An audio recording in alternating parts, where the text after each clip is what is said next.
I'm back. Hello. And with laser eyes. Laser vision. What's up? Hello, everybody. Oh, I don't have the... Oh, I do. For Tommy, thank you for the 21 months. Johnny Big Time with the 51. Dunneth, thank you for the 23. Glasses are gone forever. Now I need like a... I need like the Geordie LaForge thing. Right?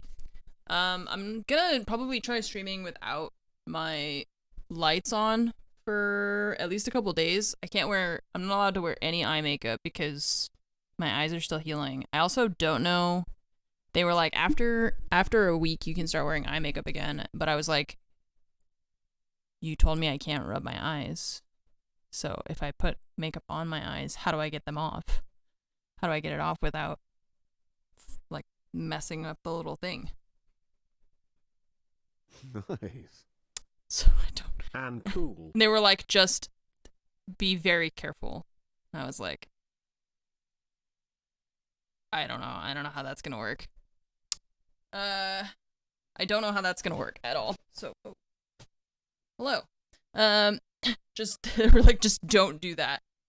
So I don't know. I'm just gonna try to be very careful, and my eyes feel pretty good. The first day after I had it done, I kind of had that feeling of like when, for people who don't wear contacts, this won't mean anything, but I had that feeling of like when you have old contacts that are kind of dry and you need to change them, you know? Just felt like there was like something on my eye.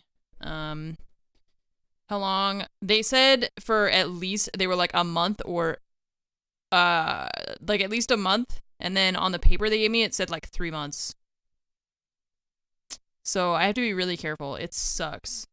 That's the part that I think is the worst, because in the morning I would wake up and like splash water on my face and do this, you know? And I can't do that because I'll just totally mess up my eyes. So I have to like very carefully. This morning I have like a little wet Q-tip, and I'm like trying to like clean around my eyes without like doing that. So it's gonna be a challenge. I don't know. We'll see. If you see me using these like eye drop thingies a lot, that's because I want to keep my eyes hydrated, so that the scary part about being on your computer is that you don't realize how little you blink when you're like playing, you know, especially when I'm going to be playing like Tarkov and stuff. You don't blink for like 10 minutes straight. So I need to make sure that I'm hydrating my eyes. Hydro homies, but for your vision instead. So today we'll just we'll run dark mode with the lights off, and I've got my Flux running on my streaming PC and stuff like that. So Rainbow Six? Is it okay that I Rainbow haven't 6? seen Rainbows, Rainbow 3, R4 Inbow, or Rainbow 5 The Return of the Rainbow? I did not understand what was going on there. Wait, I turned my headset down. That's why it's so quiet. Was it super expensive? Yeah, I mean, yeah, it's not a cheap process, that's for sure. Some people, I think some insurance will cover it depending on, I don't know, depending on your insurance, I guess. I have no idea. Programs that can randomly black out your monitor for a couple seconds at random intervals. If you want to be reminded to blink, would be great for Tarkov. Jesus. No thanks. That would be terrible. It's like getting a gun jam in Tarkov, but in just real life. Okay, so today we're gonna watch some of there's the last, let's see, we've got 4 matches. That's a great way to get killed, yeah. Just T, thank you for the 25 months, and Candid, thank you for the 44. Nice.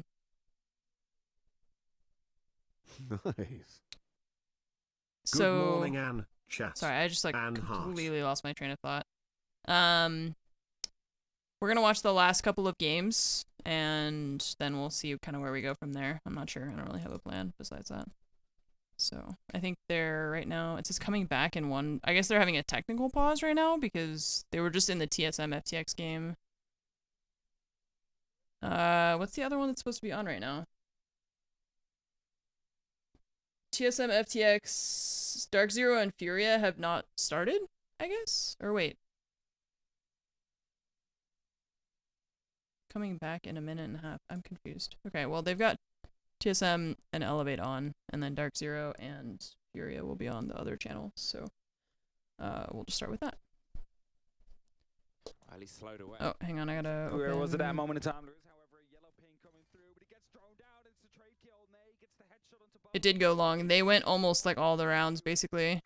2-on-3 effectively. However, Sapper is in a prime position to go for the pickup here, and as they read that there is going to be indeed a form of a pickup, it is Geo that needs to try and cancel it out. Sapper takes a small amount of damage and they're trying to defend this down body as much That as would they be fun can. for a Like charity it's stream, bomb yeah. side entrance here as the flashbangs come Okay, through. I feel like He I'm... sees the one. Oh, they're going Goes for the... kill. It's two men And down, peek. and a finish as well. Just one, however, as it's only up to achieve. Now trying to come around the corner. The Beepers give away his position, and as he tries to pretty firewalls falling back. I feel like I there's need to actually catch Andy up. jumps to the Like, I window don't as even well. know what team I'm looking at right now. He Oh, takes the nice head off shot. on the far side.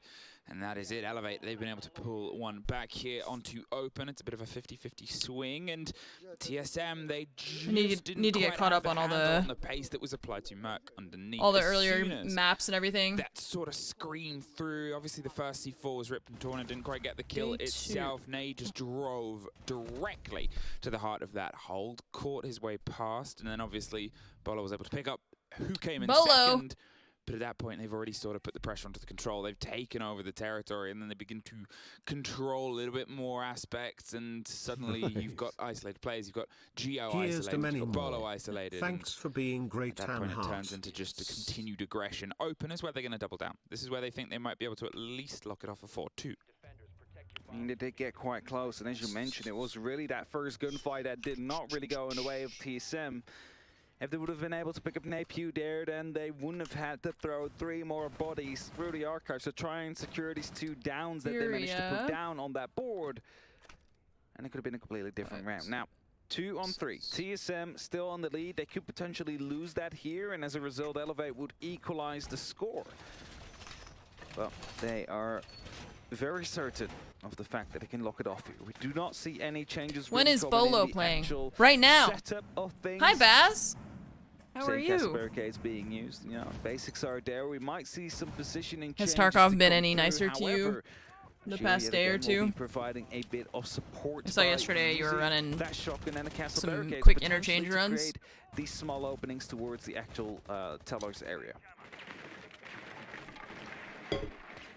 Okay, Elevate, can you double it down? Or has TSM been able to learn a little bit, read into I love that you play, just have hear the themselves other prepped teams yelling in for, the background. well, whatever you decide to throw at them. Onigiri set himself up, trying to put some pressure here from the opposite side and see if he can lean in that open window on the far corner of the entire map, and achieved is above.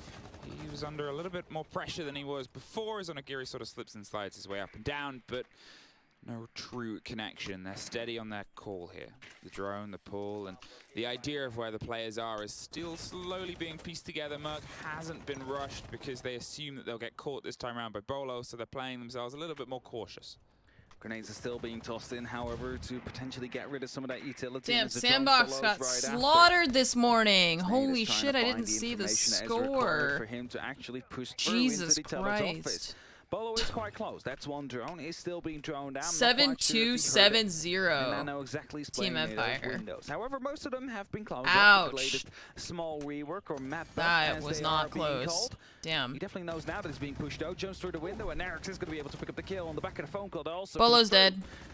It's going to be Game a over. 5v4 situation. The entry yet once more, and the trade, however, does come through. Geo brings it back, takes a important kill yet once more. It's Napew that Ouch. dies, and with that, gone 6, information and grenades. All 2 up the rounds board. out of 16. That's Yeah, the positioning not there good. from Gio. He was ready to try and respond to one of the plays that was put down, and the players removed as Bolo was I wonder if obviously before that they were already sorta out. by the pressure I think they of were those already drones, out the this bodies that swing morning, in. A great like take, regardless. but returned which was the difference last 'Cause time round. Everything was a little bit beat- slower, a no, little bit more Eminem lost to disconnected, and Sonic. this puts Elevate in a little bit of a tricky situation because that momentum 2 that points.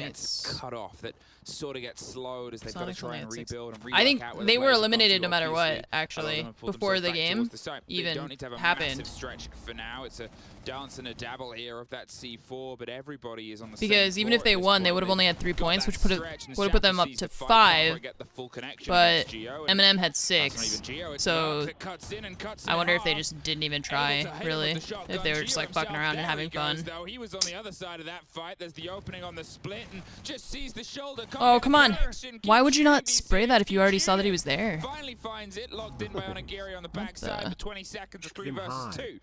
They still have to find their way into What's the up, site. DB? Achieved is just holding off on the Marv, top thanks green. for the He's making 25 sure that nobody months. can go on those Baz, main thank you so stairs much for the swing 4 rounds. They're gonna years. swing here. Oop! They take the fight and win it though. It's a 3 Missed versus it. 1. Those Charlotte DMRs, looks man. left inside the position of itself. Swings to the IQ, drops it. Does he have a drone? That's a question we might be about to find out. Nerix is He's looking to looking around for the Echo is drone. the answer, a post-plant situation.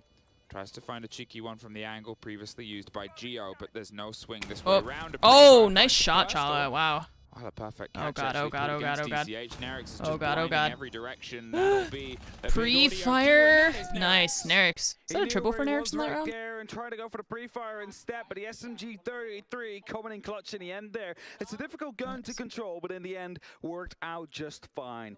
Equalized the Alright. score here. Managed to take the side Group D. control. There was nothing they could do. There was no yokai in a position to stop the plan from happening. And Elevate, they take that lead. MIBR. They make sure, or not lead, but they Oregon. close the lead, and make sure that they have the opportunity here to, well, put up a second half that is better than TSM's. Okay, TSM turn of the half, and it's an even one. Elevate, they've been able to keep themselves fighting here, and, well, outside of Sapper, who hasn't had the true connection with this game as of yet, but to be fair, he's very often playing those support roles. However, when you're up against a team like TSM, where all of them have this habitual need to pop off just to create hype moments, and they're very good at it, you sort of need to have a lot of this potential to try and respond to some of these firefights. Otherwise, you get unfortunately lost, regardless of the heft of the role that you're bringing with utility. Sitting out in a 9-man game becomes a little, I know, I'm excited for a little Elevate. bit more uncomfortable. They kind of I'd are say like a the lot underdog of right it. now. They just came from behind. A lot of I it. actually OXG use had that a 3v1 on ironically attack. now and then. MIBR player was stuck in the room behind the bar on Cafe, and they all just solo pushed into him instead of planting or double swinging. Nice. Aw. You know, that's it. Nice. Sounds like my ranked Back stacks. to CEO. Back to CEO, we there go. we go. For the second time today. It wasn't really a preference for TSM. Alright, Here it is the now, first. And I like that we see an So groups A and D on are paper. locked in right now. Yeah, on paper it is great, because we know, we have seen it, what it can do. I'm just getting my stat sheet all up to date because I missed all the games this morning and some yesterday. Little windows here, looking if he can see someone, if he can see a feet or a head that he can feet. take cleanly off. All right, now I'm starting to Looking struggle with to the see if he English can find a language as feet. Sees him. well. He sees him, doesn't realize it though. Also doesn't get here. Sonic's in So fourth. at least he is sitting No, patiently, third. sitting safe for here for now. They have 7. Eminem That's it. Geo is also repelling on this side. They pre-fire the door. Wait, And the thing that's not is, right. if this 6. drone catches him, surely it's over because he can try and Ramadash out of there. There he is. There he goes. There he goes. Yeah, Merc was sitting right above There him. he and goes. obviously they saw him, but at the same time, we are in a much less stressful position looking for those arms and limbs and legs. And unfortunately, his stress was punished. They're still stacked up. Trying to find DCH now, and obviously the player inside Kanto to try and get control of the top of that elevator corner. Onigiri, he has himself a huge gun. He has some of the reinforcements and some of the solidity to work alongside, but with the fact that, well, we have many grenades here, and that's probably going to be Team under one a are lot of out, I fire in think? just a second. Things are coming through, they have the expectation, one is out there, and well, they're not completely wrong. We have one in the top of the elevator down there. It's the Maestro that is currently watching to try and figure out if there is any form of information he can get. Zombie, thank you for the Ready to 18 jump in months. from the Snargrab, thank you skylight for here. At the least he's holding 33. it for now, trying to as see well. if there's any rotation he can catch off, but no. That's crazy. The Team 1 are out. That sucks for them. Onigiri, however, in a bit of a dangerous position with Bolo below just a couple of seconds ago. He's playing with the Maestro Chem for now, but just a grenade through the elevator. something that we have seen quite often. I mean, it's a PC utility. It's not too strange to see that happen. Navi's got As third. TCH gets himself spotted, it's a grenade that will be directed towards him. It's not going to hit him, however, as he's aggressive underneath the windows now, and surely that will be called out. Morning, Annan's The chat. pings are not coming Hope through. everyone The has a grenades great have been day, used. Anne Hart. And that means that Bolo no longer has anything to use vertically wise. But the Chief still does, and he can knock one in right behind DCH and get an entry there, but it's Nerix that finds a response. Well, there's a Chief to find his second on the windows, gets a great take there, and the return, it's Nerix though locking everything off on that top stairs. Geo, he's revealed on the camera, the bubble is spotting him, but in the meantime, Achieved is just spotting Elevate players and removing from the game. Nerix gets caught off by his fourth that round, and Achieved just drove them home to put them back in the lead. They have it 4-on-3. They might have lost it just momentarily, but they're back at it again after attack here as well. It started off with a great entry here. This is why you drone every corner. It might cost you a second extra per room. Drone That's why you start every droning early on. corner. But you might be able to catch off someone that's hiding like that. And that is a free kill. That there's nothing he can do. He needs to run away because he knows he's going to be in that sticky situation there. And as a result, turns his back towards you. And with that, TSM found the first opening. Grenade to follow up for a second one. Damn, after. Sapper. Well, from there on forward, Time to get some they kills, just buddy. continue to push the side and trade. Major Use champion all the losing angles they in have to their quarters and now disposal not to making it ensure out of groups. themselves for a I feel good like round winning outcome. the major Elevate is will decide to cursed. not run it Every time back, somebody wins a something that major, it's like the TSM next did land they before. suffer. That was They round really 5 and struggle. 6 when open area was played twice in a row, and twice it was Elevate that managed to secure the W on it. Now, we're headed towards the open area instead. Which is the side I just quoted, but it's not the run it back one from Elevate, as they have just lost CEO. Oregon and Chile. And let's see how they'll play it. There is hatches being opened up, which allows Napew to use that Oryx to jump up. The favorite to win this safety or Invitational? to potential danger. I think, So for honestly, I think opportunities it to go might. for a flank, more I would love to see a importantly, Team Liquid which might DWG guide them into rounds. final. Like Nip and Okay, Invite so last yeah, year that and then was sucking a in pretty Mexico. ferocious Exactly. opening I don't know take, what as it you is. It's said, like it was built you on win that one drone, like it was built major on putting all event the and players' then locations and the next going one, they just from there can't onwards. do anything. Here you're looking at open. You're looking at what was once upon a time highly regarded as the worst site to be held because of how awkward it was. How awkward it was to sort of keep people at arm's length. It's you just been a suddenly while jump since into we've had somebody like a swinging around on dynasty, window and taking off like two heads. G2, OG Here it G2, starts you with know? your verticality. Nerix inside janitors is a big power Since position. They're that gonna all have to kind of see if fell they can try apart, and get like control of here, and that whether was they the go for last double time that push we across had top square, which is what they're setting up these zero counts for, or just try and face it front on. Either way, actually, on a Geary. That looks like me trying to rotate there as repel. the first to be caught by the big table. Trying to Big fight amount of things on damage repel, here, and just he's still being randomly spotted shooting the out wall. by these cams, and as he tries to These step to repel the side, kills. it's Achieved Tough. that just swings in to get a Rebolo and will be able to pick up the very first kill. It's the banana now under control. The player's still inside the elevator. Back in the One of olden Genesis as days. well, that is going to be the big issue here. When I This is was the your ball from Napew, age, and the very first kill to G2 come through was as well, make actually that two, as he winning finds them from the lands. elevator there. This Oh. Geo, however, that spots a flank but is unable to secure that kill. Will at least force him back as Chala now needs to take this janitor under control. This is There's, TSM's however, map a pick. castle barricade in the way, which prohibits him from doing so. They're going to see if they can try Bolo and put the was fight not a there pro onto player, this that's quad true, he wall was as too well. We young. talked about how it was a big point of contention that when He slowed couldn't play was back then. kind of a failure. There goes that connection wall, gets the castle. Clever use of an exothermic there to sort of stretch its range and make that a little bit more awkward for the player to play behind it. It opens up options, and that's exactly what Elevate need right now to try and push this advantage. The more space they can create, the more uncomfortable those remaining players alive on TSM caught in the crossfires can be. Or G2 we're losing in there's quals, so yeah. many other crossfires they've got to try and be aware of or trade Pento is the situations. OG. There it is. They're going to see. They if only can did they win? kind They of only won stack one event as themselves up Penta, and then they were around that G2. explosive. They're, as I said, moving Right? towards the I breach. don't know. I but don't remember the whole Merc here timeline. is on the other Trying to keep side track with of all the triple majors, inside invitationals, archives, looking for the close fight. other majors. And wants to make sure that he gets the perfect angle It's too there as he much. sets himself up. The can openers are being used to open up some of the hatches as well, just like the castle barricades. So no, everybody has dropped. However, that doesn't mean safety quite yet. Napew is still alive, can use these hatches to rotate around wherever he wants, and that might be exactly what it will do at some point in time if he feels it's necessary. 30 seconds though, and that means that TSM needs to start pushing the site. There's some pressure coming through from the side of the elevators. It's Sepper actually at the bottom of the square, looking to go more aggressive into the archives area. And with Gio now pushing up from the top, it's the same for Chala to pick up a kill. 14 seconds in a 3-on-3 situation. They need to force themselves through. Nay goes down. It is DCH in a crucial position who picks up one. Oh my god, oh my god. One man in this site and they all just fucking go down. As you toss your pen away, damn. that win a very important round here. DCH. He's just chilling in the back. There, buried in the back line. The only paperwork he was doing was Just like TSM 1, numbers he 2, just took out of the 3, game. round over. Holding as a backline, and I said that Elevate sort of maybe had an advantage when things started to open up because they could play more of these cross angles and make things awkward. That was a nice for shot. the smaller Those are 2 man nice count shots. on their opponents, but then suddenly. That seemed wow, too who easy. needs cross angles. I'll just swing from one to the next to the next. A fantastic hold on that back line of the single player, and 4-4, we stay level.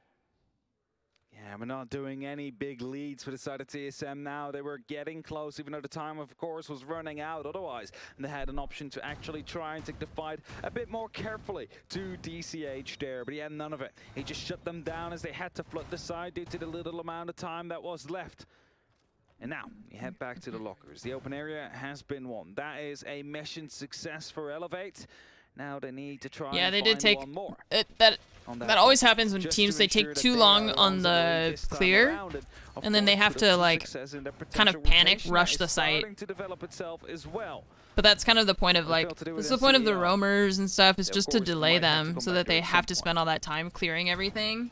And then by the time they get to the Elevate, site, they it's stuck like themselves in, they locked it down, they don't and have time, heading down, and you obviously just have to two hope you blockers. win First time your we're seeing this your from their ones. side, That's and this it. hold, the extension with Castle onto that back line gives them that rotation onto the main stairs. They might try and play and bait some of that length of time on the top floor that we've seen a lot of teams do. You can be in a dangerous spot if your opponents are very good at droning, which, to be fair, TSM, they have been. They've been really good at sort of getting an idea of where the players are and going for the takes. You can't always account for a single player popping off and getting a 3K, but still, the work before then, the work in the build-up to that situation was all very well put together. Bolo, he's going in now. He's found himself comfortable inside the CEO. He's going in? Question mark? Onto Banana towards the top elevator. He might try and put a quick bout of pressure down onto these stairs, moving very swift. Cannot forget the double kill from Napew before C4. as well as Metro. Is going to be tossed and popped, but no one will be found. What was that? TSM for now, hold on. What was he That's doing? Utility less they will have to worry about in the late game, but this is a mirror window for an extension. Together with the castle barricades, it is going to be that open area hold that comes into place. Onigiri gives away that there is at least someone at that very first floor as Merc goes for a bit of a chase. It's him that takes a lot of damage here. He finds one, actually deals a lot of damage to him as he gets challenged by the second, finds that head, goes for the turn. 20-second Again, meta as still a DCH is low on meme. HP, so is Merc as he finds himself right behind the mirror window yet once more. He knows he will be hunted by I mean, Merc this and is the definitely remaining not a players of 20-second TSM, meta but anymore. May will be able to shut down Bolo. That at least brings the number count back towards even. Achieved now, swinging around the top of the main stairs, gonna see if he can try and trip his way down. DCH is looking for a fight there across the Elevator core. really Towards low on Tellers, HP. it's I guess Merc and, well, and them are Achieved are both pretty low too. It just takes a scratch through any of the scenery in the middle to find a kill, and DCH actually is a little bit more cautious about this engagement. He's going to pull back. Nay is also heftily injured. It's still the site down in the basement itself. They've done a lot to waste time and play against players up top. Probably a good way to see you streaming so soon after releasing. I mean, it's been several days. Well, it's not the end They said it would be fine for me to use my computer after. Player, but in terms of They even said I could be between using the my two, computer the like Arna's yesterday, lost but more. I just wanted to give myself another day. Matches are being opened up. I just need to make sure that I'm using my eye Low on drops. HP, but will be in a position where he And can I've got the still hold lights this kind angle for of an eventual execute later on to adjusted. Saturday try morning and stop any AnneMunition. potential rotating players How the from sleeping getting in back into goggles that and site. oven mitts Now, go? there is 30 seconds Sleeping left in on the goggles clock. is There is gonna weird, be 3 and I had smoke canisters actually, I as don't know the if you can first see it just has been anymore, popped and the second but I had like a is moved into line position across my to face here from detonate the later on. goggles. There's going to be concussions to be tossed in. But and I would they're rather playing sleep in the close around goggles main than, stairs will be in an important fight. Actually to come in fuck soon. up my If they eyes lose by that control, touching then them when suddenly I'm the red hallway might sleeping, fall as you know? well. That is a mirror window that's currently being held. The plant will be coming in quite close. The cover will not be there quite. The Sapper tries to play around with a shot. Just really sad. Smoke instead. It's going to take Just really sad about how this round is going, guys. Left. It's Nares that picks up yet another kill. There it is, the smoke 2v1 all of a far sudden. side, can't get the connection, and Defenders win. See, they wait so long to get it in there, and then Elevate, they have been able to pull themselves it's like into the defenders don't lead have to for do the anything. first time They just this sit there. game so far, 5-2-4. Feels good though, yeah. And it was a little bit of a misconnection there. You could see they tried to shove the diffuser down, get the kit planted, and the little drop of the smoke canister. I don't know how to describe them. Before the player was removed as well was that massively influential. They're like clear, big, like if they were, I don't know, like huge sunglasses, but then they're clear and they've got like padding around the edges. So TSM have been able to attack so far and actually take the success, and they're gonna have a little. it was a weird experience. Little bit of a team talk. Yeah. Logically so. I mean, they've just lost 2 rounds where time seemed to Scientist be goggles, kind of. an issue there. It was a weird. It was pretty funny, actually, This one ran out. because the process is like Push, of course, there were men down. first they give you Xanax before you go in there, so I was very calm. They were at one time, had to push one And to DCA just I went. You like lay down on a these big table, things are being created as Bolo just continues and with his they match. put tape on your top and bottom eyelashes to like hold your eyelashes down, and then they put something Is the like highlight reel. underneath your eyelids. They put numbing drops so you don't feel anything, right? Subscribers want to So see they the put- content as well, you know. And I didn't know until I watched the video afterward. It's like a little metal hook that's not sharp, but it like holds your eye open. Yeah, so that you don't blink. You cannot blink. Yeah, exactly. So they do that. Who knows? Maybe one day. They put something over your eye. You're basically like looking up at like just there's some lights and there's like a green light and that's it. And they use like a laser to cut a flap on your eye. So it's like a little horseshoe shape. And then they take this is the part that you don't see it when you're like in the chair. But they like lift the flap up on the cornea. And then they use lasers to correct the shape of your eye. And that's the part that like you don't feel anything, you just hear it and you can like kind of smell like a kind of burny laser smell. And then it was really funny because they put the flap back down and I'm just like laying there and they like put the flap down and which I can't really see that. But then I just see like there's just like a little squeegee going across my eye. It was one of the funniest things I've ever experienced. I actually almost wanted to laugh because I was just like, it was just like this. Just like a little, and I was like laying there and I'm just like, are they squeegeeing my eyes? It was really funny. And then they just take the stuff off, they flip, they do the other one. The whole thing was like, I think the entire video from that time that they actually started putting the tape on my eyelids was like 7 minutes for both eyes. It was really quick. And then you're done. I mean, they give you your goggles. You can still see, it's just blurry. It doesn't hurt. So you're not completely like 100% helpless. But you should keep your eyes closed. They give you more Xanax to take home. So I went home. I slept for 15 hours. I slept so long. Woke up the next morning. And then my eyes just feel kind of like dry, like kind of scratchy, like not like painful scratchy. And then that's kind of it. What keeps the flap in place after? Your body. I don't know, you just like heal. Why does he keep shooting the... Oh, well. Why does he keep shooting the wall as he gets, like, he's... I don't know why he keeps doing that. It's just your eye heals so fast. Oh god, he's just outside now. Ah. Oh god, imagine you missed that, Merc. My god.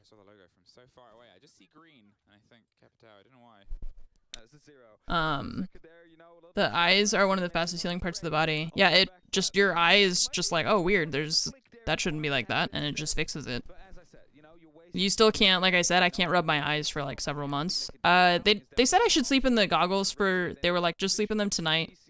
But I've been sleeping in them for a couple nights, and I probably still will just for a little bit. Just because it's not so uncomfortable that I can't sleep. And oof. It doesn't bother me so much that I can't sleep, so I might as well just keep doing it, you know, just for... Yeah, I don't want to fuck up my eyes. Oh, no. Gets the trade. He was already massively injured. It didn't take Yeah, that's true. He was like, to get him off the board, but oop. they found one anyway. Merc as well puts the body balance back into their favor. One either Damn, side Merc. of the janitor's wall, and suddenly it is just Sapper. Now he hasn't, as I said before, had the biggest impact on this game, but if his Echo drones and the Echo himself could be the connection. That's true. Here comes the plant. Is he on the? Sees the side and No. drops it. It's an old ping. Oh no no no no no no no no! Oh my God, the reload! No way! Oh my God! Match point for Elevate. That reload. That's like me reloading in the corner of dorms as like a scav is coming around the corner and you're like, reload the gun! My God. Tried to go for it, but of course it all Damn. with Nay jumping out, wasting a lot of time on Merc. And yes, he was able to fight. I know, back. he went for the He was able plant. to triple kill I think maybe himself they on were the trying to board, bait out and the after Echo that, drone, it was the but first kill on the swing 'cause both of his from teammates the were window. on He the- managed look to at- pick up, then he was afraid of the fact that one might still they're be there. both pushing from the Forced to same swap side and then over they're just to like the very running. line. Oh, the reload! Finds the headshot. What a play that was. Damn. I mean, it was Really a good play. Shine, wasn't it? To that point, he'd only got his first kill over the past 2 rounds, and then he does a play like that. it's a heck of a clutch. Very nice. 6-4 TSM. You are 2 rounds away from pulling it to OT on your map selection. A map that so far your history in just this tournament was a 7-1 for you, and then a 2-7 against you. This one is, well, whichever way it goes, a lot more even, but I'm sure you want it to be pulled into your pocket at this point because, well, That was a dangerous play plant. for. Obviously, the Furia game versus DZ is happening on the other stream. And with DZ and Elevate both sitting on 4 points and TSM sitting on 7, if Elevate take the 3 points from this, they will top TSM because they'll have the head-to-head there. Yeah. But then if DZ take the 3 points, then they will be knocked down into at least 3rd place on TSM side. because But, DZ also have the head-to-head against TSM, and Elevate have the head-to-head against both American teams. Yeah, so they will be in 1st place. So winning this with a 2-0 is going to be the big dream here for the side of Elevate, because then suddenly a team that looked like might have been relegated out yesterday if they would have lost against BDS with a 2-0 is finding themselves in the 1st seat.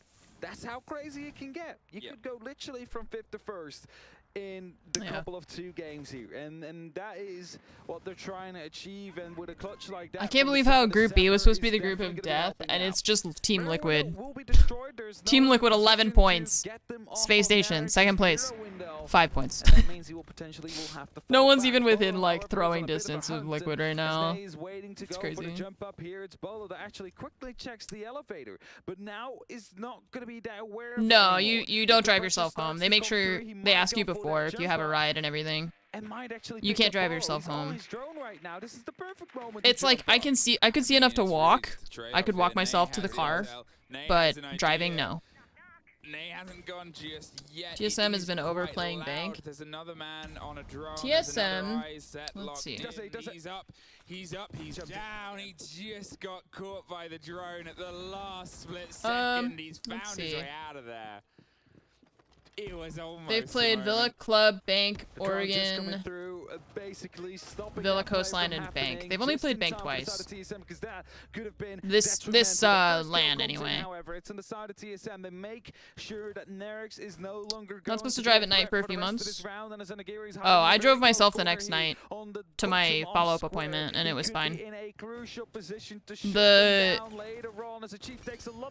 Actually, hang on. It was more like evening. It wasn't really nighttime. I'll correct myself on that. It wasn't super dark yet. It was just like. They need to make sure that this one sticks. Onigiri is the crossfire all the way through to Archives. He's waiting for somebody to swing a little bit wider, but there's a lot of work. If they lose this one, they still have another chance at avoiding overtime. My eyes. But oh, if he had but they pulled out of it. DCH dropped. If he had held that for like just half a second longer, that would have been an instant kill. Zappa goes down himself. Oh, It's 2 downs, 1 now, and just 1 player left on their feet. All the TSM players generally in one close corner with 1. Oh, he got 1, but It's Bolo to lock off. did it smell awful? Nope. 6-5. Managed to find one there. No, it was but just not like- more than that, and as they did just drone out the orcs, it unfortunately did Have not you ever have the smelled, impact like, that we singed would like hair? it to have, 'cause Maybe. that could have been the end of the round for TSM there. If you It was managed to just maybe pick up the almost like double that, kill as a but result. it was really not that bad. 6-5 current score will still be going. Would I recommend it? I mean, it depends on a lot of factors. And they'll choose to go back to the lockers to do so. It's a time where the actual place where time got drained before on the side of TSM, and they need to make sure that that Been 2 doesn't years happen since your again. They LASIK need and your to vision speed has up gone to just shit ever so slowly. slightly, Interesting. because there is going to be a bunch of throwables available, as in I mean, but you don't, it's like, you smell a laser smell, but it's not like, oh, this is my eyeball burning. I don't know, you don't, like, how are you supposed to know what burning eyeball smells like? It just smells like a laser. But it's really not that bad, and it only lasts for like 5 seconds, you know? Like an ozone smell? Yeah. But again, it only lasts for like, it's, the actual, that part of it is actually like 5 to 8 seconds. It's so fast. So, I mean, it depends on like, is it cost effective for you? Do you, you know, is it something that's important to you personally in terms of like, would you rather have that over your contacts or your glasses? Do you feel comfortable with the whole thing? I don't know, there's a lot. It's, technically you shouldn't have to get it redone. So, some people, I think it depends on, you know, you have different side effects. Not everyone is gonna react. Not everyone's body is gonna react the same way, but you shouldn't have to get it, like, fixed. Wow. That prediction. And then I'll bring you another stat. Every single time Elevate did manage to get the opening kill, they did win the round, which is 3 out of 3 times so far. So let's see if they can continue that. I mean, I did point it out, Pulse in that room. That was a really good Pulse play, yeah. That was awesome. Just has a great lead in there. You see that extension, especially when teams love to play in that space. In the end, even LASIK can't stop your body getting old. Yeah, they said like maybe like I'll need like reading glasses as I get older and stuff like that, which is normal. Nothing prevents aging. Pressure down on this, their map pick, their choice before we head over to Oregon as the second fill-in, which to be fair, it still has been a good battle, a good sort of field for both teams, but the most recent experience comes in that. We sponsored stream a while ago for G Series monitors. Do you ever notice your monitor flicker? Creeps his way around. No. There's a body to his left and to his right. There's one just in the corner cubicle. It's on a gear. He drops the drone. Just sees the oh player wow. and finds him too. Merc is caught out. DCH came round to offer some support, but there's more fire coming through. Onigiri is found. Taken out of the equation, but look at the timer, 1:10, pretty much about to be on our screens in 5 seconds. And here, streamers can turn on the subtitles by adding a plugin to OBS. Time was an issue for TSM the last time they were here, and now they're on a man down and still do not have control of the open area. Drones are coming through. Is DCH been drone? How do they make sure it will be good? Science. They went straight past him into kitchen. Oh, he knows. He knows. He's going for his third triple kill. No, he dips out of the office. Oh, Charlotte God. dips down too. He's chasing him. He didn't even take the diffuser with him. He just dropped down. Elevate 7-5 on this first map. They're able to steal bank from TSM. Nice. Was it really a steal though? Was it really a steal? I mean, maybe with that clutch of Sapper, it was. Oh, let's check the other stream. Steal because it's TSM's map. That's the true. steal. They stole that one away from them, and Sapper with that amazing 1v3 clutch as well. See how the Dark Zero Furia game is going. All they focus on is, man, there was While we're no between time maps for the being other one. wasted with that sledge opening. Beautifully done. Great teamwork from Dark Zero as it's Hyper and Panma ripping up What do we that got, first Cafe? member of Fury. As soon as NJR opens up the top-down angle, they're going to look to see if they can Clubhouse? do this again. Yeah, it is. Of course, we'll Ooh. get a bit more intel for that. This is the problem, is stacking up those nitros and coming Oregon. to respond quite nicely for the defense. as we're going to see one of them strike true to take out Eclipse, and some other good damage going to be done to players like NJR and Hyper also. Very well done, and now Furia looking to try and pressure out towards Red Stairs. They found a safe haven, be able to hide from the DZ members. But where is this plant going to go down? A smoke out in the cross-held as Miracle will find himself a triple. Highs will take down Canadian, and it's all left up to the window. Yeah, I haven't had any So flickering happy to have found problems. This amazing community 3 years ago. Furia is Glad Latam, your yeah. recovery is going well, Anne, and I hope you enjoy your laser There's vision. so much and talking at the same time. These casters, please. Aki, thank you for the 3 years. Thank you. I have been enjoying my laser vision. Momars, thanks for the 34 months. Appreciate that. Thank Hello, you. Anne and friends. How many fingers AC, am what's I up? Thanks for holding the up, Anne? 23. Raise Kiwi, thank you for the hand. 48. Anne Hart. Dry Humor, thank you for the 11. Sados, thank you for the 26. Penguin, Dr. Fabian, Wizardy Slaw, thank you for the resubs. That's actually what Fromage did. She stood next to the bedroom door and went like this, and I was like 2. I could actually see her hand from far away. I was really excited about it. This morning, I watched the sunrise over the mountains. It was very nice. I was very happy about it. But yeah, I mean, I don't know what you want me to tell you. Like, how do they make sure that your prescription is good? They just check your prescription. I don't know what to tell you. Like, I saw a regular optometrist to get referred to the LASIK surgeon. The LASIK surgeon checked my eyes to confirm that I would be a good candidate for LASIK. I had my eyes dilated at the regular optometrist to make sure that I didn't have cataracts or any kind of glaucoma or anything that would, you know, be bad for that. And then I had my prescription checked again. I had more, like, tests done, and then I had my prescription checked again before the surgery. So we are going to get a bit more mitigation this time, a bit more focus on the actual site, and a Rooney and a Jaeger currently picked up by the team, and on top of the smoke coming back into the fold as well to the light inside of the actual site that was missing from the last one due to the, I think, larger amount of... So yeah, they checked it a lot. A lot. You've got the hell route to work your way in from the outer balcony doorway, or of course a hop down from the 3rd floor against Reading Room, or you can descend from the area, working yourself over by the hatch there. So, oh, Baz, I have an airplane question for you. Is going to be the best here. Smoke and get in the way. And yeah, it's not very technical. It's more medical pause at this point. Looks like a member of Furia cut their finger, so that's why. Why do some planes make that like white trail in the sky, and others don't? Okay, yeah, it is indeed going to It be says on his pinky. mouse hand. Yeah. Oh man, that really sucks. Whenever you end It's up not that having bad. an injury on your hand on that mouse side, it can make things so weird, and having that band-aid there can change up the way that you have to hold your mouse.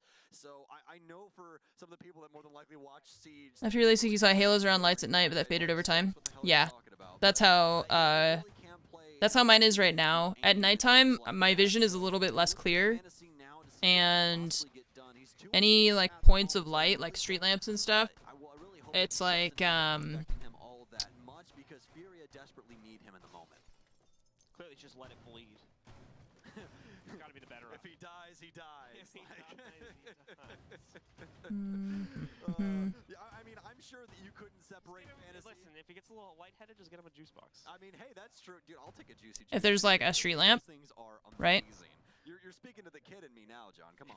All right, well, let's get back into this round here. It's like we were talking about during the pause there, looking like Fury. Then I see like a circle around it, and it's not this bright, but it's like this whole thing is like filled in basically. So I see like a circle that blooms out from that the light. Trails depend on temperature of the exhaust of the engine, the temperature of the outside air, and moisture.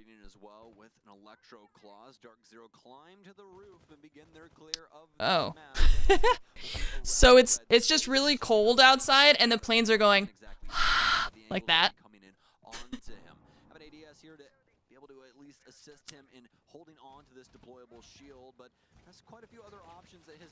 What does seeing that circle mean?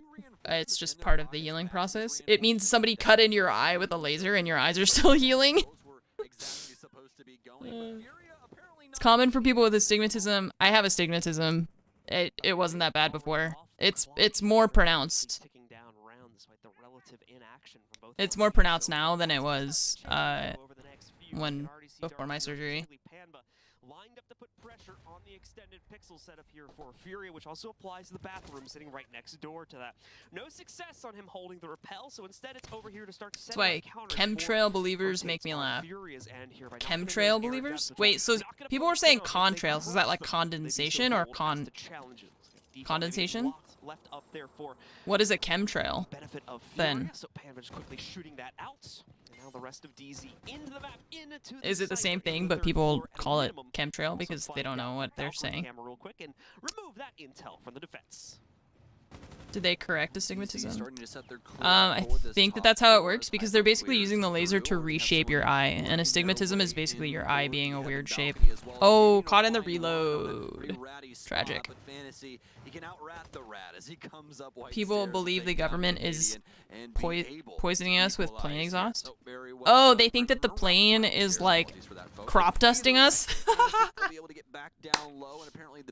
They're spreading chemicals in the air. What kind of chemicals?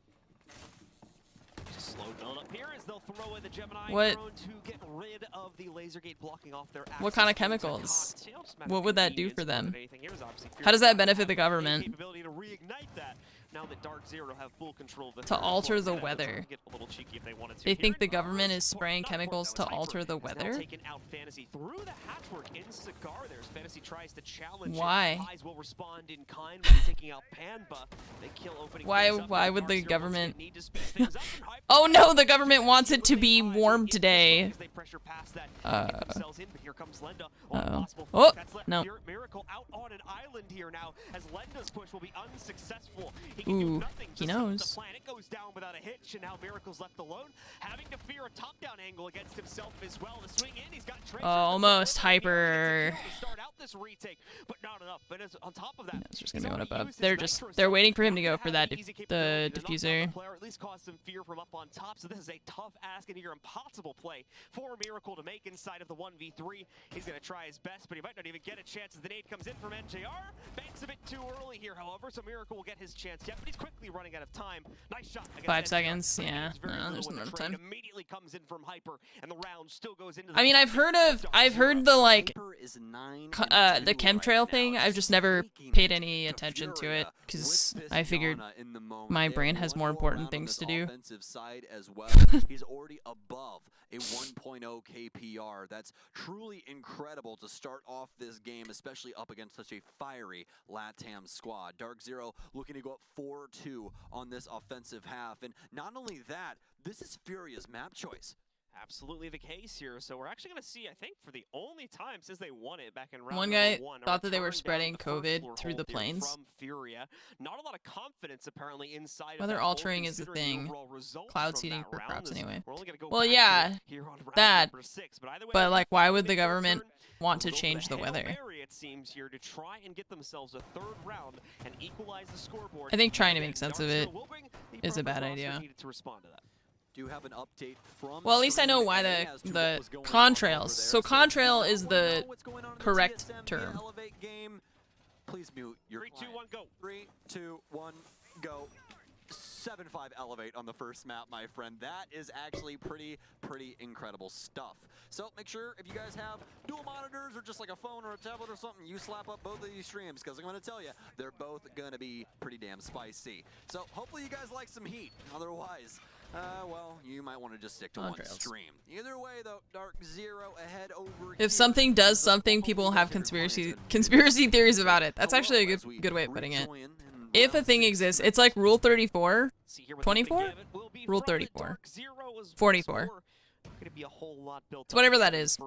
But for conspiracy theories instead. It's like, if it exists, a conspiracy theory about it exists, right? Rule 34? How do you guys know that? You guys were very quick to be like, it's actually Rule 34, I know that. Chat, is there something you want to tell us? I'm just kidding. Dark Zero for the time. Because we live on the internet. I said that I was talking to Fromage and I was like, she was like, well, people on the internet said something, and I was like, yeah, well, people on the internet are stupid. And she was like, that's true. And I was like, okay, well, I'm gonna go start my stream now because I'm a person on the internet. That's me. Internet person. And some Kali all at the same time. Little cheeky way to get inside of doors for you guys at home as well. You don't have to break them fully. If you can make a crouch hold, you can actually slide on through those. And it's a pretty easy way to sneak up on your opponent because everyone is trying to listen for those doors to break. Once they hear two busts, like, you see, I was doing some research. And then all of a sudden you have a Troy Canadian approaching on you and encroaching for that frag. He's going to be able to secure this mid floor, so Dark Zero also, will I start to feel dry. in, at least for NJR. Oh, also, what's up, Blue? Thank you for the 78 months. Nitro primed and ready to go for fantasy. Anyways, so that's true. I feel like if well. a thing exists, there's a conspiracy theory about it. Oh, fantasy's still actually able to make a hit too. Eclipse ends up becoming the target instead of NJR. That's going to end up being a good opener here for the members of Furia. Clean kill against Eclipse and no spot against the one down below either. As he was some great utility. Dihydrogen. Blenda could still cause future problems for this team as they Dihydrogen monoxide, right? Wait. Am I dumb? Indeed. I don't know, I'm not very good at chemistry. NJR with a possible frag in all fantasy. Why are you peeking, my friend? Get I don't know dusted as NJR takes him down. This is going to prompt Hyper forward, and he's going to find a freebie. You can see your toesies. Down red. He's got prep all to himself. 10-2 at the moment. An amazing KD as he's at a 5.0 at the time. Jackal also reading out where the other member is. Miracle, don't step up to the plate. Hyper's found his stride. Stop folks. peeking them. 11-2 now as it's down to Highs and Lenda. Lenda with the top down might be able to stop this first line attempt. Oh my god, oh, the angle. No way to see where it's going down, and NJR confirms Oh, he was so close. He was so close. Oh. Alright, well now they know he's above. Getting a very long road once again here. You guys have seen this. This is very familiar territory here for Fury, as once again, it's a nigh impossible 1vx with a very quickly diminishing time bank. Reads the rotate, but again, it's only the Gemini, so no dice in terms of locking in a second kill against this hold from DZ now, as Hyper stays alive and well at 11-2 here. Creeping back in. What happens if something doesn't exist, but the conspiracy theory is that it exists? I don't. Do you have an example? Hyper makes it 12-2 now, 6.0 KD as we work ourselves into the second half. Truly disgusting stuff coming from Hyper, as that's only on one half of the coin. Bigfoot? Has an entire How do you know that it doesn't exist, though? That's the thing. Push this to new heights here, John. We could see possibly the highest rating that we've had this entire time. We'll just have to see. And for Furia, I mean, across the board throughout this tournament, they've all actually been doing pretty well. You only assume team at the moment, at least before this match, that it doesn't exist, but you can't actually prove that it doesn't. It actually was Hyper at a 0.88. Canadian a little bit ahead of him at a 0.92 as well, but now DZ seemingly firing on all. A sustainable population of an animal that size would have been detected. What if it's not a population, but it's just one? There's only one. Confidence on international soil seem to be missing from the most recent appearance for this team. The first with Canadian in the leadership position back during the Sweden Major. I had a talk with Canadian a few months back, I think even before the Sweden Major as well, and he told me again the focus for this team was to be just one really old animal. I mean, what if whales live for like 90 years or something, don't they? Or like 100 years? What if there's just like a land animal that lives for a really long time? Inside of our global division, what exactly they are made of. I mean, you have to ask yourself, is it really an SI without Canadian there? My answer, probably not. Like turtles, yeah, turtles live forever. I like this drawing you're making, Eclipse. This is great. Pretty damn interesting, not only to watch but to commentate as well. Very excited for both of these teams. Bigfoot is interdimensional, and that's why we can't find their bodies. Dicing up Furia. Very well done so far from them. Interesting. Now Furia out and about for the very first time on their offensive side. And let's take a look at this lineup, John. They've got some different Bigfoot is just blurry. It's not the photographer's fault. Ash will also be along for the I mean, what if it like what if it emits some kind of visual interference, you know, some kind of interference that messes with cameras. We'll be able to spot out any potential yokai during positions if this ends up being a bit of a close contention where they have to get that diffuser down at no time, or they don't want to take the risk of potentially losing it. I was just joking. No, we're taking this seriously now. Drones, so that should be a good insurance policy, assuming they're able to keep it alive. Happy fun times. Thank you for the 3 years. Welcome back. Thank you. Did not take up any presence on the 3rd floor, so it's an easy process there. I think the same applies to our 2nd floor. Broadband bioluminescence. Entirely on a horizontal hold this time around, so Furia has all the time in the world. We just don't have. We don't have the photography equipment to take a picture of it. You know? Bigfoot is predator? Well, that's a terrifying thought that I didn't want to have.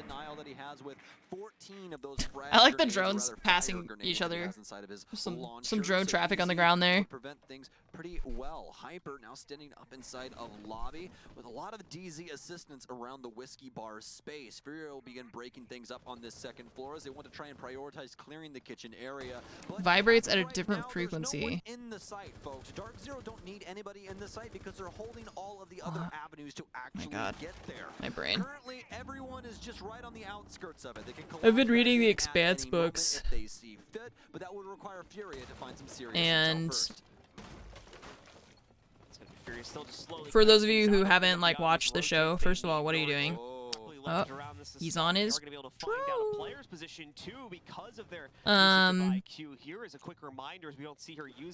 they basically just discover like a substance that was sent toward our solar system by some kind of civilization that's like billions of years old.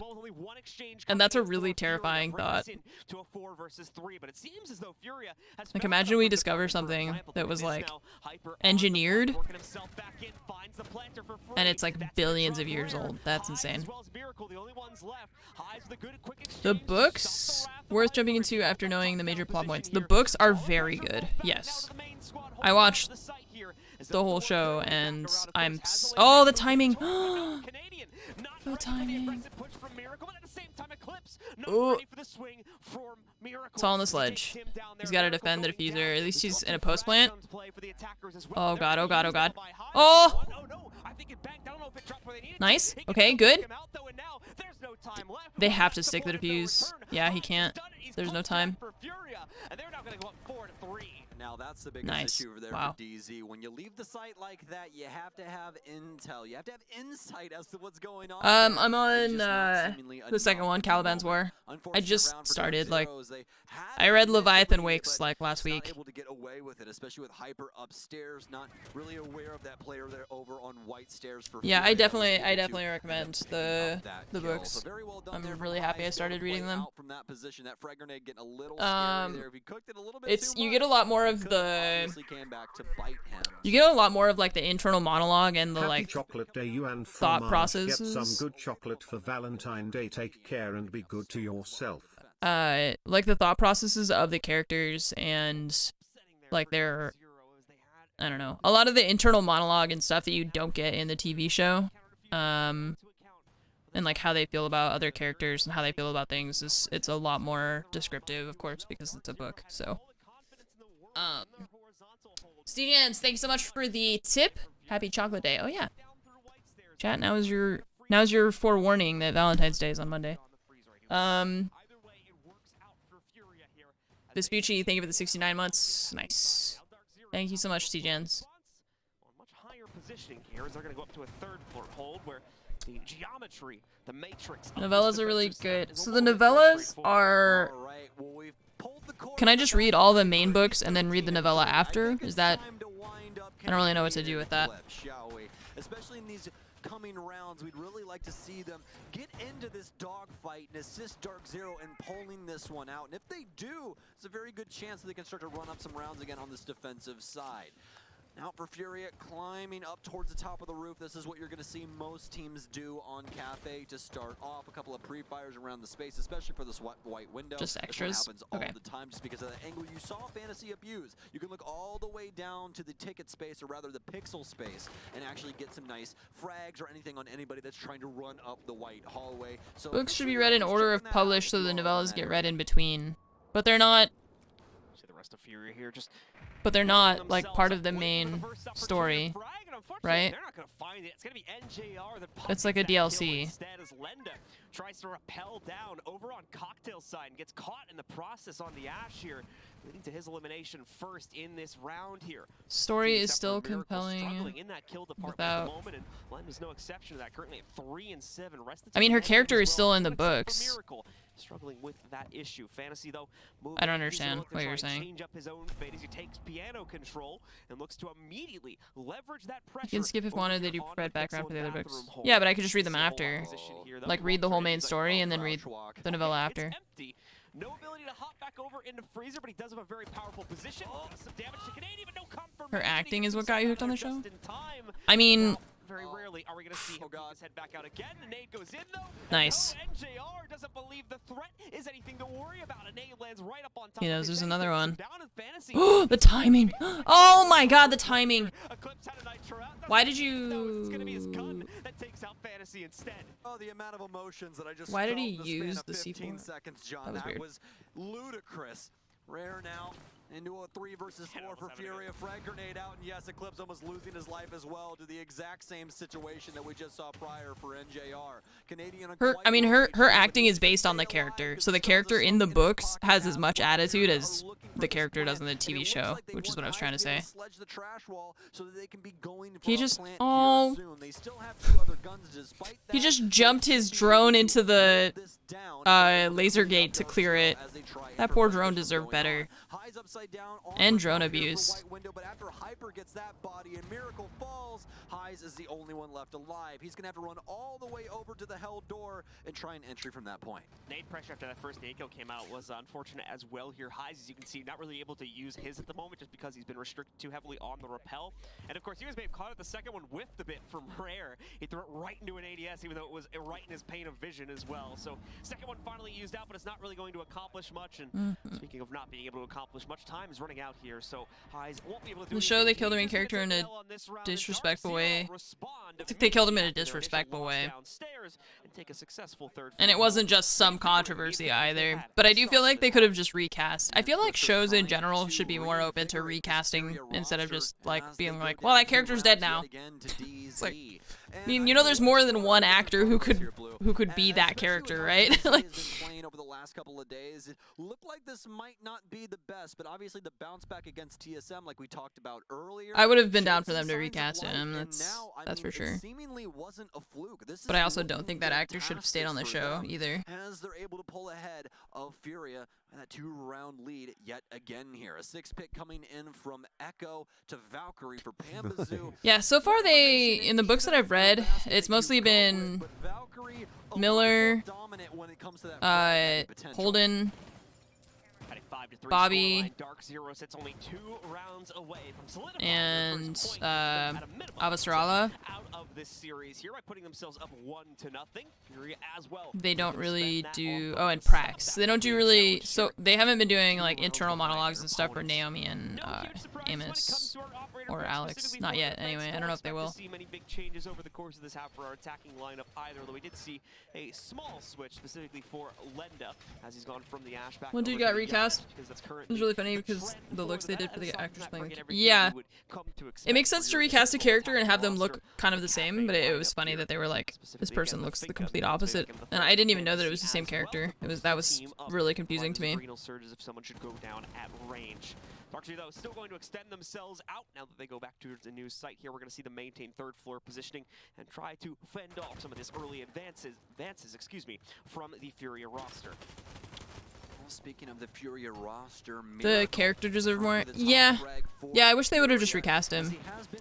It is weird to me that they're just like, well, he's dead, instead of, I don't know. For him. They're waiting for Furia. They're looking to try and clamber back here on round 9. They do not want to give DZ this 6th round as they'll start climbing themselves to the roof and begin this clear yet again. Hyper's in a pretty unique position though, especially with this FMG9. A very, very nice shot there from Miracle. That was just some guesswork that ends up paying out for him.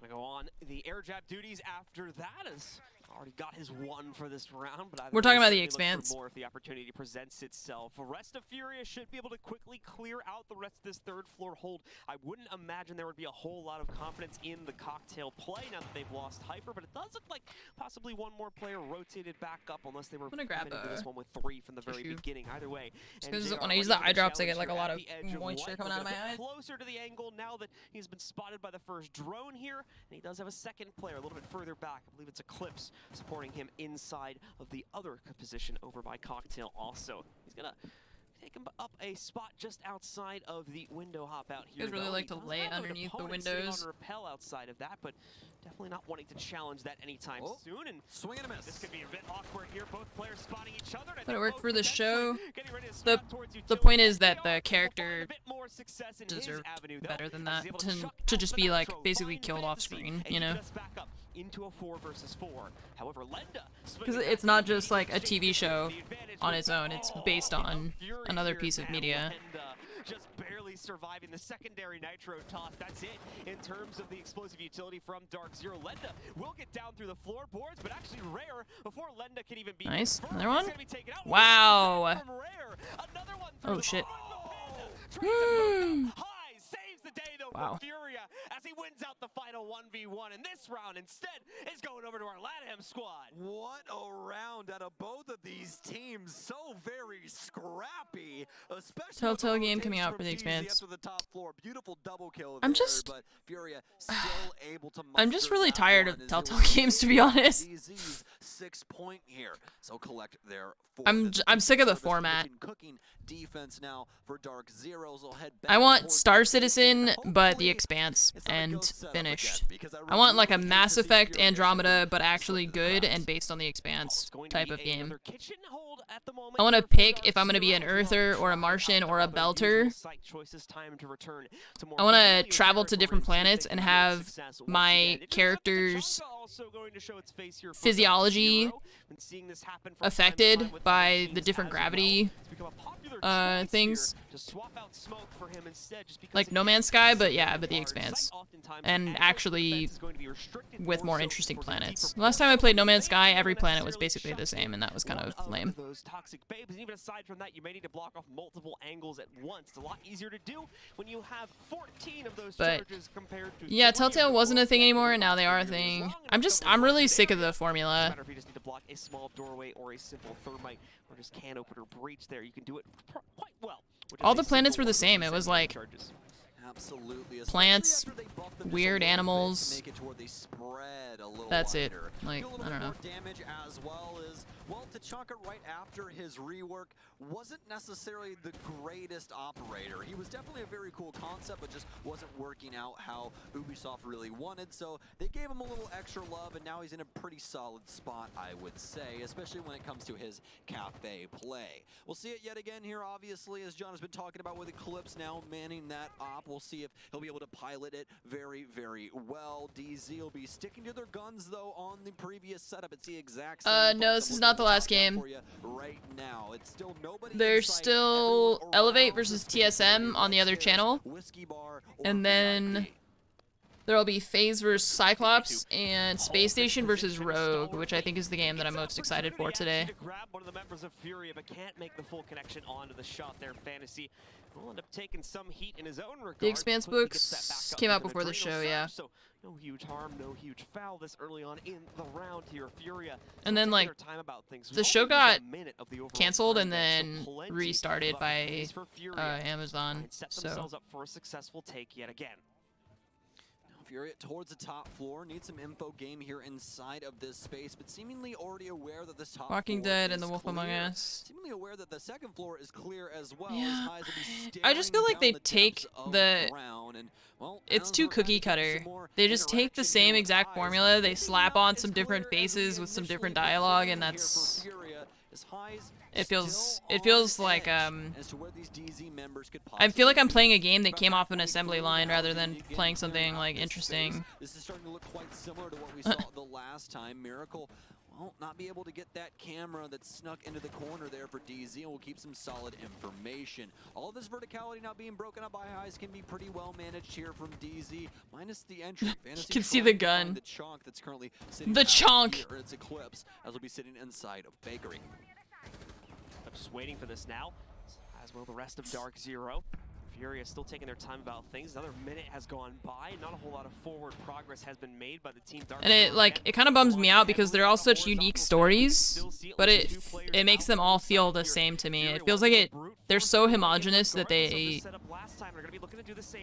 kind of ruins it for me. The exchanges start to come in, but still favoring Furia when the dust settles. However, slightly this will be Hyper caught off guard by a swing from Lenda, working down the red stairs, and now things look bleak for DZ. Man advantage Furia. Split up as well. NJR out on an island over here towards Baker. Actually, I'll correct myself. They're playing together here inside of Baker, but either way, leaves the site open for the taking. Their only saving grace is the They opened all those walls though. Oh, he's got the lineups. No confidence for Furia. They're finally going to be able to hop their way in.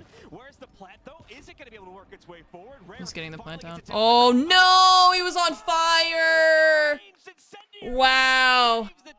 That Tachanka actually won that round for them.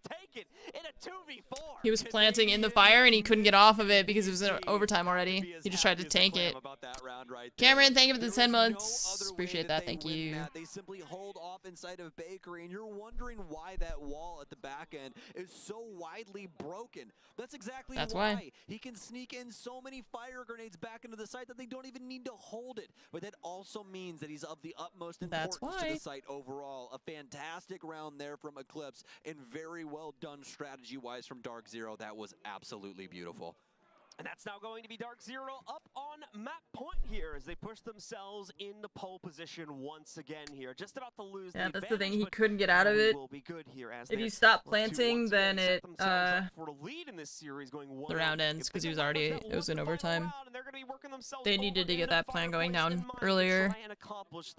Once more, bringing an expected lineup to the table for it, as we're going to go back to the smoke now for the delay potential. And aside from that, the usual assortment of defensive operators to slow things down. Jaeger for the utility mitigation, Malusi as well to slow down the actual players, Maestro for the intel, and Cade for the double reinforcement on any necessary walls. Yes, indeed. And obviously the top floor hold is going to be very important to DZ here, as well as, well, with the Fireplace Mining Hall, you really got to worry about what's going on in that Christmas space. But as we talked about before, Cocktail is still very, very important to this area because you want to be able to escape at the end of the day if things start to go awry with the offensive take. And that usually ends up going on, especially with a name was basically like Furia, bought up, and then the new owners of Telltale tried to rehire everyone and got laid off as contractors. I'm pretty sure you guys I do have bubble like showing. That's true. It's going to be Amaru for the 6th pick. So, waiting to make sure it got locked in. Indeed, it does. So Amaru coming in the fold for Furia. We'll see how well this works out. We have seen it get picked once before in this tournament here. I believe it was also by a Latin American team. Player got Why wouldn't it be? I mean, come on. Player got immediately like wrecked at the beginning of the round, though, from what I recall. And I'm pretty sure Why'd you have to say that? Pretty sure it was also a basement take. So it was. Didn't really work too well this time. Probably gonna end up being a bit better. So let's wait and see. Well, you bounced back at the end there. I really appreciate that. So we'll see if it possibly works out here for Rare. About 15 seconds from finding out exactly what he wants to do with this, because, well, John, there's really only one reason to bring in Amaru, and that's to fly through a window or fly through a hatch in a very creative way, at least if you're BDS playing Consulate when that was in the map pool. So we'll see where exactly the Gara Huck will find a target. Torrents could be a very bold play if they want to go directly for the site. Something like, once again, the dining room window. That would more than likely lead to a pick for Dark Zero, if my memory ends up being correct, and how those usually tend to pan out. But there's much more sneaky ways to utilize it and potentially put Rare on that operator into a power position. Dark Zero wins this. They're tied with TSM for first. That's first use here as the team. But I think they won the head-to-head. Initial clear here in Hyper. Yeah, they did. The initial clear, as we can see him lined up to potentially fend off this play over Furia Miracle just needs to step forward. Still at 6 points. They're in. I feel like they're in an okay position right now, even if they lose this. It'll be another 5v4 setup here from Furia. They're definitely confirmed for. They just want better positioning in the bracket. In the downward space. Hyper will fall off from the long bar as he gets sussed out from the drone. Eclipse will stick around though. Has a couple forms of himself around the prismas here to be able to assist. Yeah, the advantage if you're first is that you don't have to play in the first round of the playoff stage. You skip to the second round. That man inside of Skylight as well, but should be worried about what's going on inside of Cigar as Furious starts to muster their forces. Some micro smokes coming out here as well, some possible fire arrows here from the Capitale very soon. Some stuns to burn things out. Hyper's worked his way back up into the space up white stairs. I can show you the bracket after we nice triple. Kill here as the map. I'll show you the bracket after this round. Set up from Dark Zero, leading to absolutely no success whatsoever. Way too bold with their capability to try and hold on to that one. They lost a 4-2 2v4 last round because they didn't plant fast enough, so they need to suss out where these two players are so they can get this plant down. Doesn't really matter if they have man advantage if they can't get the plant down. And now man advantage is basically null and void. Responses here might only be 2 of them, but they've made a 2v3 here. Yeah, the bracket's always a little bit confusing. Especially with no one else having transitioned down from the 3rd floor yet. Yeah, the big problem right now, though, is the prevention's all on NJR. Canadian uses Nitro Cell to try and blow someone up, whether it be through the floor or on the same level. We really don't know, but it doesn't really matter at the end of the day. 40 seconds here remain for Furia to actually get themselves in towards sight. Miracle still has some firebolts to be able to restrict access in certain spaces. Rare also might be looking for that hatch play, like so you have 30 seconds, and they're still just hook just yet. Could come up into dining, but that might be ill-advised at the end of the day, as it seems like some Dark well, they found NJR. NJR will try and pressure through the smoke. He's got the SMG-11 out. One more smoke as well. Rare takes down Canadian. NJR will take They're down getting the plant down. The plant starts now for Rare. Does I don't know if he can do this. I don't know if that one is the smoke he already threw. Now being able to be worked nice. Rare, and that's going to be a quad for him on the round. Very well done, as Furia will stay alive. JR losing it right at the final seconds, but a valiant attempt made by him. However, the advances made by our Latin team in the early round, way too much of an advantage for Dark Zero to fight back from, despite the very nice attempt. Another pause here, folks, as Dark Zero are going to call up very quickly. Never a better time than at the end of the match, of course, here, as they only need that one final round to solidify things for a 1-0 lead, but it seems it's been evading them quite a bit, so they're going to look to lock in one final strategy, get some input from the leadership squad here. Get them so this is the bracket after the group stage. So right now we're going through the group stage. The bracket will start on the 14th, which is Monday. If you get 2nd place in your group, you have to play the 3rd place team. The 4th place, there's 5 teams in each group. The 5th place team gets eliminated. 2nd and 3rd play each other in the 1st round, which is this column here. 4th place goes down here. They play in the lower bracket, which means they have more games to play. They have a tougher time to get to the grand final, but they can still do it. It's possible. They just have to have a really good lower bracket run. 1st place in the group stage skips this entire 1st round. They go straight to the quarterfinals. So basically what happens is 2nd and 3rd will play each other. Let's say 2nd place wins. They go here. They play the 1st place. Third place drops down here to the lower bracket, and they play 4th. So then 3rd and 4th play each other, and then they advance to here. Let's say 3rd place wins. 4th goes home. If you lose this game, you go home. That's it. So 3rd place goes here, and then whoever loses out of this, 1st and 2nd play, whoever loses that drops down to the lower round. The lower bracket. So let's say 1st place wins here, then they advance to the upper semifinals. 1st and, 3rd have to play each other. And then whoever wins here goes to the next one. Whoever loses goes home. Yeah, this is the winner's bracket from the group stages, and then this is the lower, loser bracket, basically. So that's that. So basically, your advantage by finishing in 1st is that you skip the 1st round of the upper bracket. Because then basically, if you get 1st place, let me go back to this.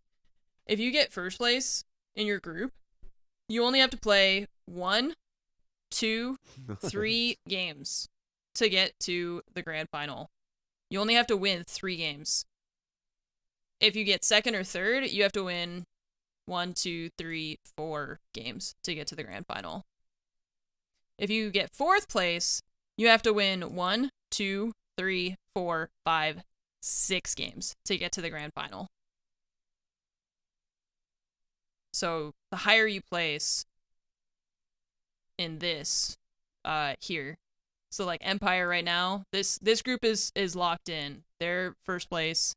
Eminem has to win 6 games. These guys have to win 4.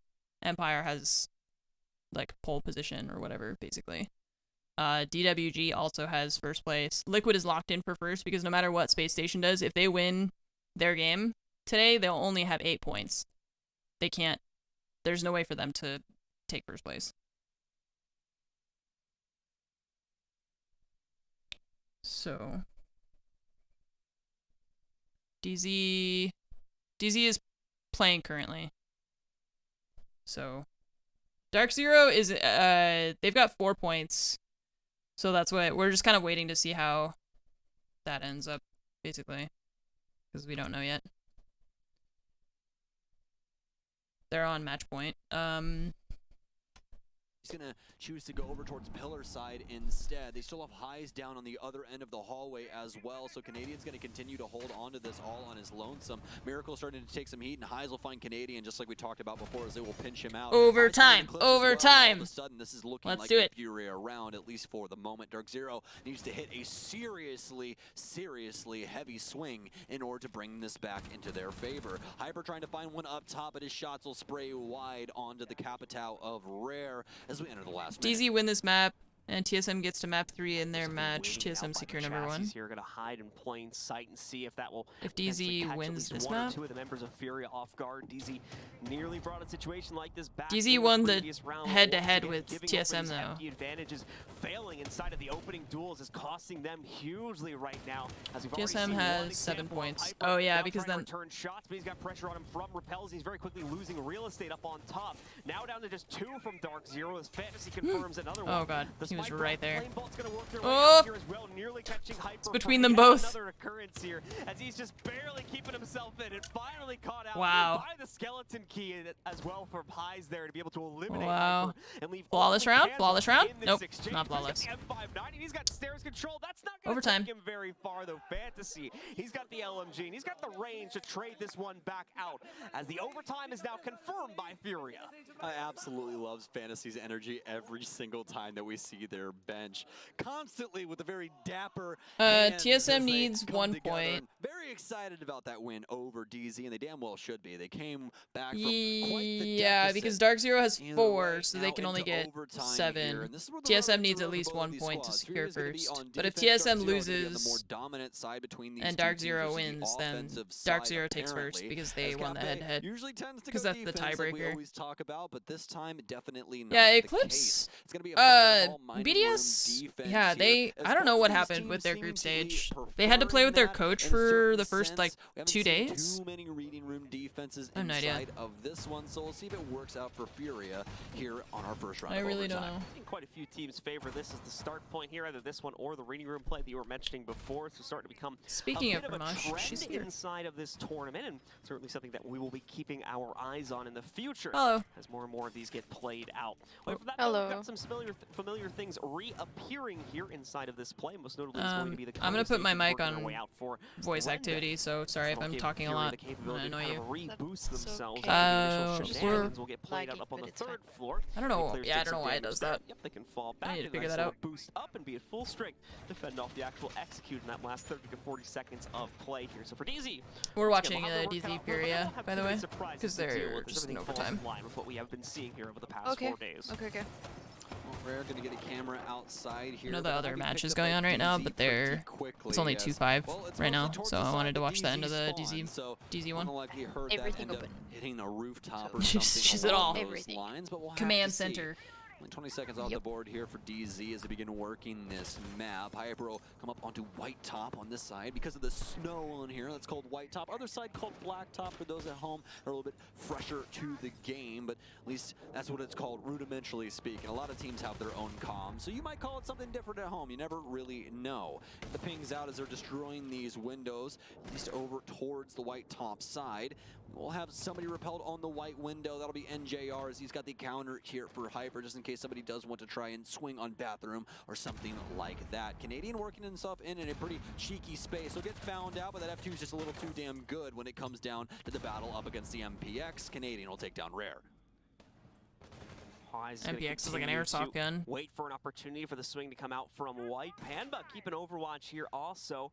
Hoping once again to maybe catch the player sitting up on top, and he's actually going to give an opportunity too, but he's a little bit too slow on the reaction. Len is allowed to trigger the nitro cell before going down, so it only leads to an even exchange. That's surprised you got that off. Our friends on Dark Zero inside of this situation here due to the earlier kill that they got as well. That's honestly terrible given the circumstances. No more soft destruction for the Dark Zero lineup as NJR was the only one wielding the hammer. Halfway through the round now as Furia have found some headway, but obviously still down a man, but they could equalize at any moment. They've got their top frags all still alive, they left but the as soon diffuser as I outside. say that fantasy to fall as he'll be downed. Hyper with some low HP as well, but you could say the same about Canadian. Will they be able to secure this res? That's the real question here. Who's gonna get, oh, there he goes. I was gonna say, who's gonna go get the diffuser? Canadian will repel the south side of the building here to see what he can achieve as he opens up the dining window. Canadian actually going to end up finding Fantasy, but that was just the down player, I do believe, bleeding out. Highs with one on the Hyper. Eclipse fires back. It's all left up to Miracle inside of a one. I don't want to say it was calculated, but sometimes you want to leave it somewhere where everybody can go back and get it instead of like entering with it when you send everybody. Yeah.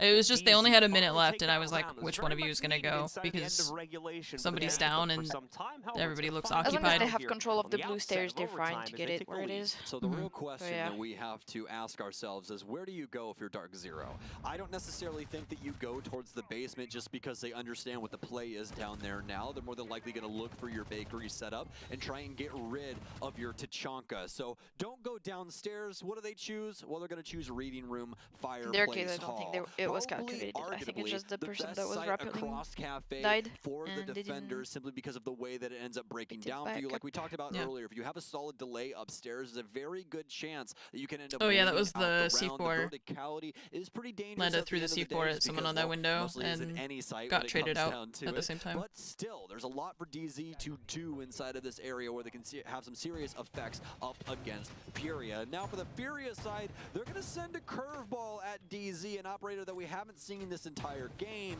It's going to be Ying. So let's see how a Ying play will end up working out here, specifically once again for a reading room hole. This is not necessarily a super common choice we see coming into play fairly often, but it makes sense again considering the flash execute that our attackers will potentially need to go for here. Not necessarily a whole lot of ways to stop that from the Dark Zero side of things. Yeah, they've got the laser gates, but those are almost always going to get dealt with beforehand, and unless an ADS is stuck in somewhere very sneaky at the same time, that is also going to congrats on your new X-ray vision. Well before any of those Candelas are thanks, thrown Scylla. into the Thanks for the 57 here. months. Harmless Citizen with 51. Asumi with thank you for the 27 Janner months. could very well provide an excellent opportunity, an excellent window to throw all those Candelas This is directly into. such a good feature now. The fact that you can Nice. put a castle barricade on top of Oh, a yeah. normal barricade and it breaks automatically. You don't have to like rip it down first. Yeah, Nice. the prep phases were so long because of things like that, so it's really good. Yeah. There's so much to do in the prep phase too that it's like, Yeah. if they can make that less painful, that would be good. The pain of being Jaeger and having to place 3 ADSs and no one reinforces dirt on Clubhouse, and you're like, well, I gotta run all the way over there, I guess. To be honest, now the worst is Mute with the Oh, 4 yeah. jammers, and then you are the shotgun guy, so you also have to make all the rotations, the lines, and then bulletproof camera. Just so much to do. There's like a minute left in the round and you're still placing your mute jammers. Not done, And guys. Castle is kind of the same. Castle is kind of the same issue now because he has a shotgun, which is a good. It's good that he has a shotgun, right? But like that means he's the rotation guy too now. Yeah. So much to do. Yeah. He'll survive and he'll continue to maintain his spot inside of the freezer vault. I'm a little scared for when I go home and try and queue up ranked with the amount of grenades that we've been seeing underneath the floor at this LAN. I feel like I'm just going to be sitting in a corner and all of a sudden get blown sky high. And speaking of getting blown sky high, Furia, they're going to lose 2 bodies. It's rare and fantasy both down as the Ying Candelas go out. Highs will find Hyper, but Highs will also go down to NJR. Lendon needs to pick up this case, and Miracle needs to be here for some Overwatch, but with a minute remaining, what they really need is a couple more kills. They don't even have top secured here, as Miracle is around the white area. That barbed wire will obviously give up his location. Lenda's still downstairs inside of 90, as Dark Zero are simply going to sit on their hands. They don't have to move all that much. All they need to do is make sure that the site is secure and that this plant cannot go down. It's up to Furia to make the active play. Miracle's the one going to move himself forward, but neither of these gates have been dealt with. Keeping No flashes remain in the pocket of Furia either. Yeah, just sitting and waiting. Blend that out fairly easily. Yeah, Lenda left alone now. Doesn't smoke really hard to for people actually to- finds a very palatable kill here now to take out NJR. That's opened up the site play. 1v2. And that's going to be a potential plan opportunity too. Eclipse is going to look to mitigate that out, but they have they're no looking for idea him. this player's positioned at right Yeah, they're now. looking for him. They Not can't find inside him. of any Oh, there he default. is. Thankfully, it's a quick hop over the banister, and we can see Eclipse shut it down directly on the inside of the site. Alright. How's TSM doing? Tactical pause for They are TSM. 1 round away from map point, and they can pull it here on their off-site hold. With on the meta third as it is hold right now in the of game, it can Elevate, be and very suddenly they easy have to that little feel bit like you extra need pressure to momentum that they can be utilize very or aggressive be pulled in apart by your it. game, Down and to so Elevate to see if they can stack up and step what to the makes a mantle, big difference between otherwise going ahead of the best teams, like really good teams, and just find good ourselves teams going is in that not too discipline long. TSM, to switch from this is the it, this is your aggressiveness site, this is to your like one. To put yourself onto be match patient point and and use give your yourself the best advantage. possible boon It's and 2 chances Elevate. it pays off. You might be able to bring yourself level here. They definitely can. Let's see if they will be able to. Again, an entry kill that led into a round as it has so often. Only one of them so far hasn't. 5 in this match, 4 did go I'm kind their of way. tired to see Oregon. And that's how they want to start it off. They want to start it off with a bit of aggression, Yeah. probably to find one of those TSM members. It is the most They have played to make map sure though that it's not in the way that TSM did before. of the where group they stages. went for Seven- that jump out that 17. was instantly punished by the side of the Second is Cafe with Be a bit more 15. creative about it because And they then will be Clubhouse is expected 14. that way. Maybe go for a bit of a bait again, like we saw. Least of played has been course, Chalet. in that top floor where 2 men Only inside 9. the armory were being hunted down Oregon by and the entire Cafe are the TSM 2 maps that team, I'm and honestly all the they just most had to tired do of were pop right up now. from different directions and take the fights as they Clubhouse went is on. kind of like Oregon in the way that it's very Managed for linear, them but to it win the round it in the feels Hatches I don't will know. be It reinforced. feels There good is a that it's rotation this into way. the tower. Oregon is just And probably will be some players know, up it feels kind towards of the dorms area as boring well. to me. Probably very little people actually on I don't that think it's a side, bad which map, it's makes just it a like- little bit dangerous. TSM could just Yep. decide to rush upon it and try and see if they can get away Difference with with, it. And, Clubhouse they to me might, is that especially with the Clubhouse you hatch still being need to close. There's be not really, many places they can hide and good try and and retake from efficient as with soon as there your is the site under utility control and of stuff TSM. like that, while Oregon can be a Okay, run and gun Elevate, map how's at your some stretch point, gonna even if work there's a lot of here? shot I'm going to choke try and points, buff but the I don't TSM know, and I'm set just a team tired of talk map. to get their heads on Yeah. straight before this. In some strange ways, their most important round. Merc has already found himself Individual on plays, I safety. would say, more He's than looking to run try and and drone his way across Alec and maybe see if they can get some clarity down below. They are angling and setting themselves up for a stage take here as Bolo just drops the camera and pops himself back towards potentially Garage. It's a width that they want to structure themselves with here. They have loads of time. Stella, do you want to They're just gonna rethink see how if you they can type probably get that, or? crack open, get control of Alec, and then Easy, maybe thanks to drive- 69 drive months. those bodies Nice, up nice, to the nice, top, nice. But it's still a long route and a long road. Do you want So to? confusing to me to create a rotation for them to look. So through are we and gonna not even reconsider try and that, put or? inside of the attic in the end there? Grenades are at least being attempted. Charla wants to get one through, but ADSs are coming in quite clutch here, making sure the mute jammers stay up. Nay almost loses his life there as he tries to rotate back. More is being shut on as the Excaros as Nay will be putting down an extra piece of Banshee. They just took out one. They need to make sure that it is back in place. And as all the Elevate guns are now aiming towards that direction, it seems like DCH might be willing to retake that top floor. I believe one is actually watching that rotation, not sure to what extent, but if he misses that shot, or if he's actually watching a drone at that given moment in time, I'm really impressed with Elevate's performance. A very successful I feel like on that flank. they're the team I of didn't expect going underneath. He to do well. has the option here. They've done a lot better than I expected. And then They Sandbox, make I... me Sorry? If he can time No, this go ahead, well, I thought you were done. I was just gonna say I thought Sandbox would do a lot better, Cool. and then they just really struggled. In terms of the push onto the stage, Yeah. well, this might be the I lockout. was gonna say that Elevate Grenade makes me. just They make me rolls think a of little bit too far Sandbox for at Sapper, the who Sweden shuffled Major. himself into a slightly Mhm. position behind the plinth, but he's so Yeah. isolated. Nay with I was a like, pre-fire, pops a couple of bullets. I They're well won't aware of that include us sledge, as and, well, the he's gotta people hold that off did that this, other side but and I trust think that people this can be slept on held them. off here by Yeah. Sapper. The C4 Oof. Nice catches C4. Bolo. It was a back and forth of Oh, explosives. surprise! Surprise! Oh, we almost got murked too. So close. Oh, that was so close. Can't get close to that smoke. DCH has been a monster this whole series too. Onigiri in the meantime gets a kill on the other side. 10 seconds. They've got to try and drive themselves into kitchen. They find it. Merc's on like 2 HP. Is the close pop. Oh, He oh, goes wide. He goes oh! wide. The first is his. The second behind the chassis plant. He has to plant. He has to Out of plant. time. You got It's it. Nay that just has to go for a We long are not run synchronized. to find their third in a row Are we not? and elevate a No. back I'll equal. refresh my.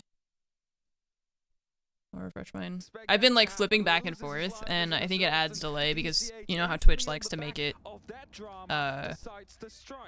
They like to lower the quality when you're not watching something. Yeah. And Eric's, of course, the right thing to do, trying to take it. I didn't get laser surgery to see my mistake. Is your eyesight that bad? Come on.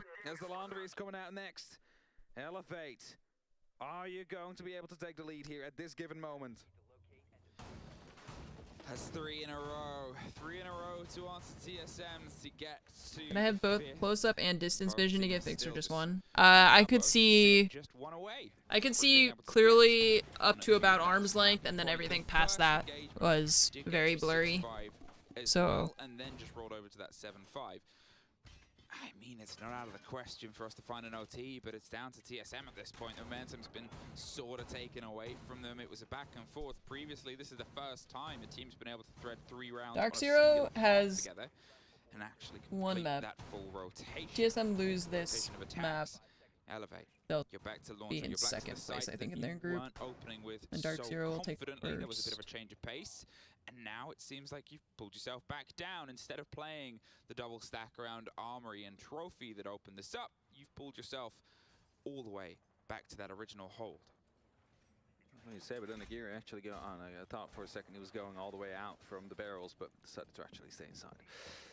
He's going to be playing this long, and this is an interesting one. Both of them have been opened up. There is no safe space, and that might actually indicate for a fact that he will be playing right behind the laundry machine. Win rates on with defense attack. Zoom No. scope, or at least someone No, that because will I stand behind can't it. watch all the So games they because have they're to all use that at like lead 1 and continues. 4 So a.m. for anybody who me. sends the freezer stairs, So- they can pick them up freely.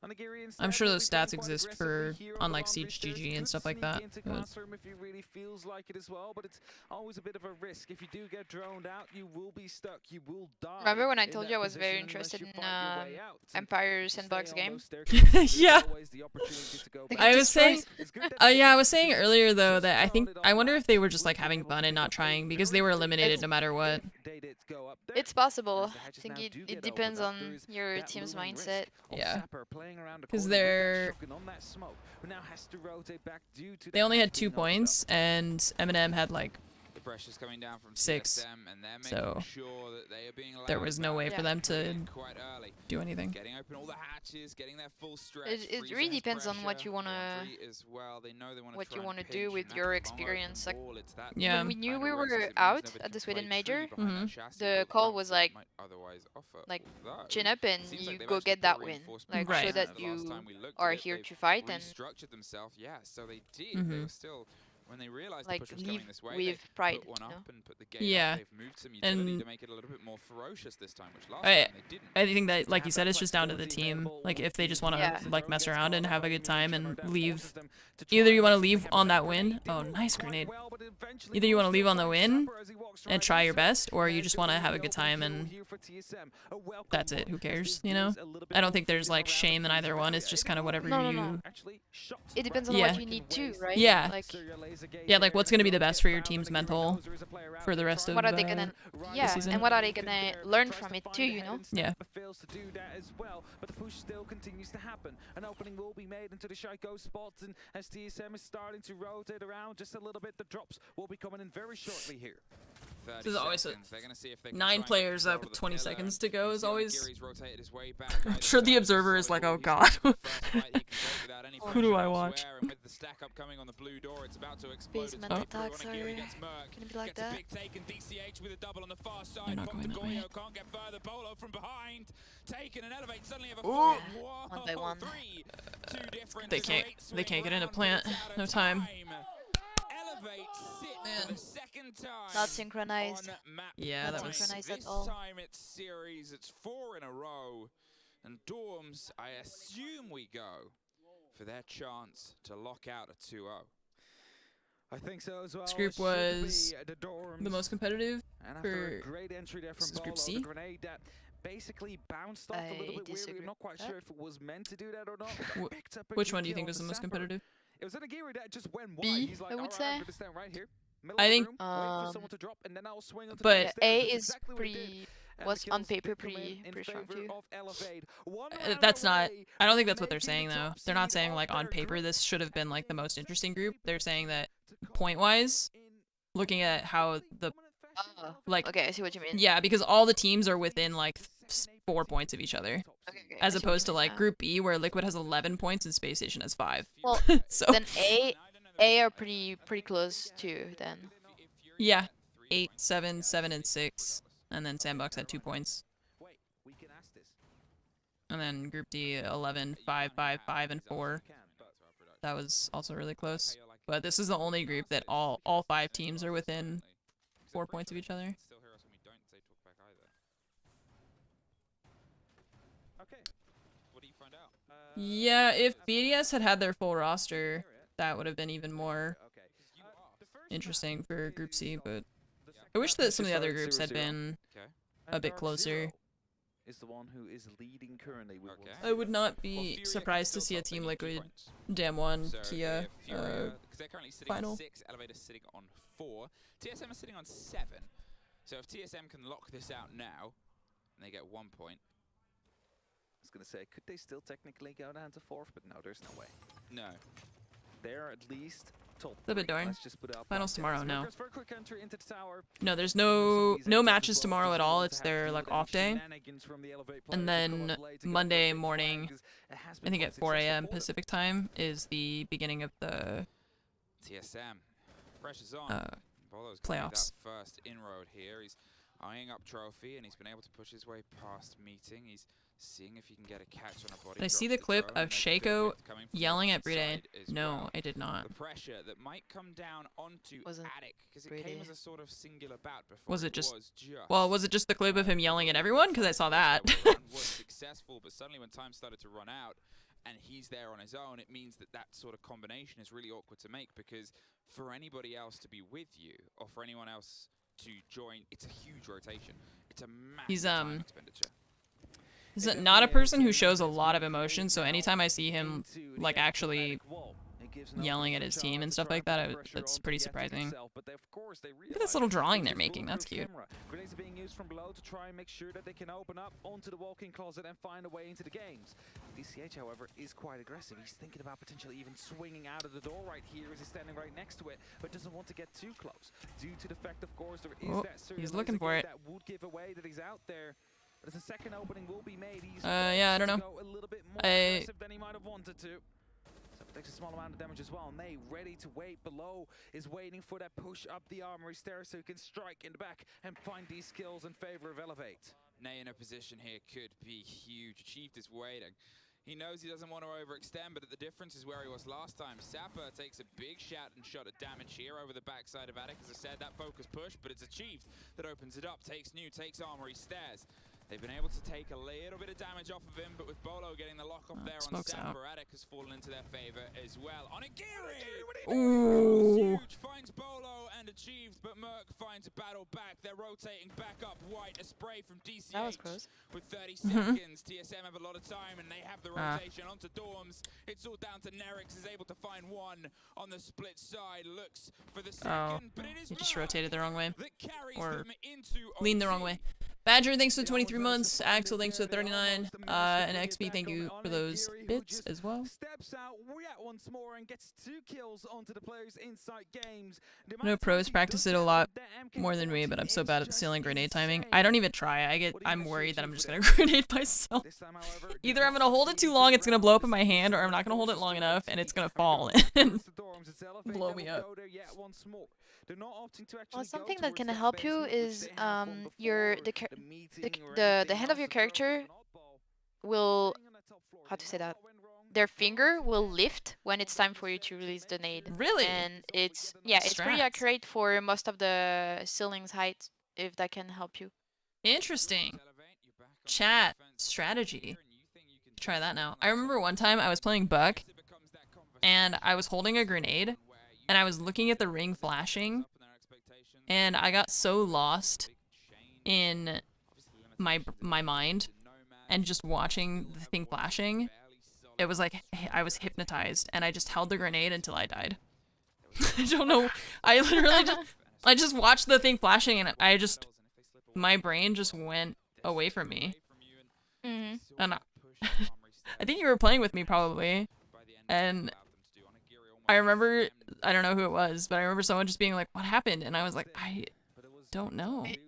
I do remember something like that. I very specifically remember it being on, I think it was even on Oregon. And I just like stared at the flashing ring and I was just like, my brain I think left I remember me. that. Interesting. Well, tap the grenade with their finger when it's close to exploding. Well, maybe one of them will, if they spectate somebody with their grenade, we'll watch and see if they do it. It's a good tip to start with, but then when players want to do special nades, usually they're going to be a little bit further, so they're going to let their grenade go before that. Right, before they tap it, because you're but it's trying to not be right underneath it. Yeah, but also because it's like most of those nades are pretty default, so they don't want to be picked as they do it, so it's not something that is going to apply at pro level, but in ranked it's a good tip to start with when you struggle with nades. Still consistent onto Nerix. It's a bit of width, but he suffers in the engagement. Finds the Malusi, finds himself a little bit stacked up there without. They were watching him from above, but they couldn't get it. Just had a little bit more of the angle against them, and that drone game, it entirely capitalized on that positioning. I think Nay's actually going for a huge flank right here. He's thinking about going potentially back up those tower stairs, and Merc and Chala being in that position as they start opening up now, that could be absolutely detrimental if there's no flank drone currently being watched. They're in a 5v4, so everybody is still alive. Everybody has jobs to do, so it could just as well be possible that none of these flank drones are currently being flicked over, as it's only Geo and Merc. No, nothing about this game. Excited to learn and never play. Perfect. Nay is going up just ever so slightly. He sees. Oh, he's sneaking up. Oh. A great double kill nice. From Napew brings it back into their favor. Nice they flank. have that man advantage now. The attic control has swiftly fallen, and all TSM has available to them is the big window to potentially jump in, or is achieved. Still have a minute. Try and make something else happen. Absolutely solid snake. Yeah, and they still have 2 nades too. We saw 2 drones go past him, and the last one was caught out on the way through the door, caught the player. One more. And TSM suddenly has to try and fight their way up White here. Achieved is going to get himself stacked onto the window just for a closer swing in. That grenade doesn't quite catch DCH. He's buried himself as tiny far bit of as damage, corner but as possible. On Igiri, he's making sure there isn't a swing around. The drone on the bomb chassis is getting all the things. There's the reveal. It made that slight movement, but it's enough. And Nado battles back. Achieved has to find his way off the window. They're going to see if they can stack up and offer some support there to Geo. But he's going to see if he can run his way up that stairs. He's coming up the backside. Nay might be a bit unaware. He seems to have that awareness at the end there. It's an arena gate still to get through, and a shotgun. Hello. Ooh. Goodbye. Nice swing. And on a Geary. Nice. Well, he might steal the ace, but I'm sure it's fine. Once again on map point. Nay with the Solid Snake, you said it there. He snuck in right as the drone passed.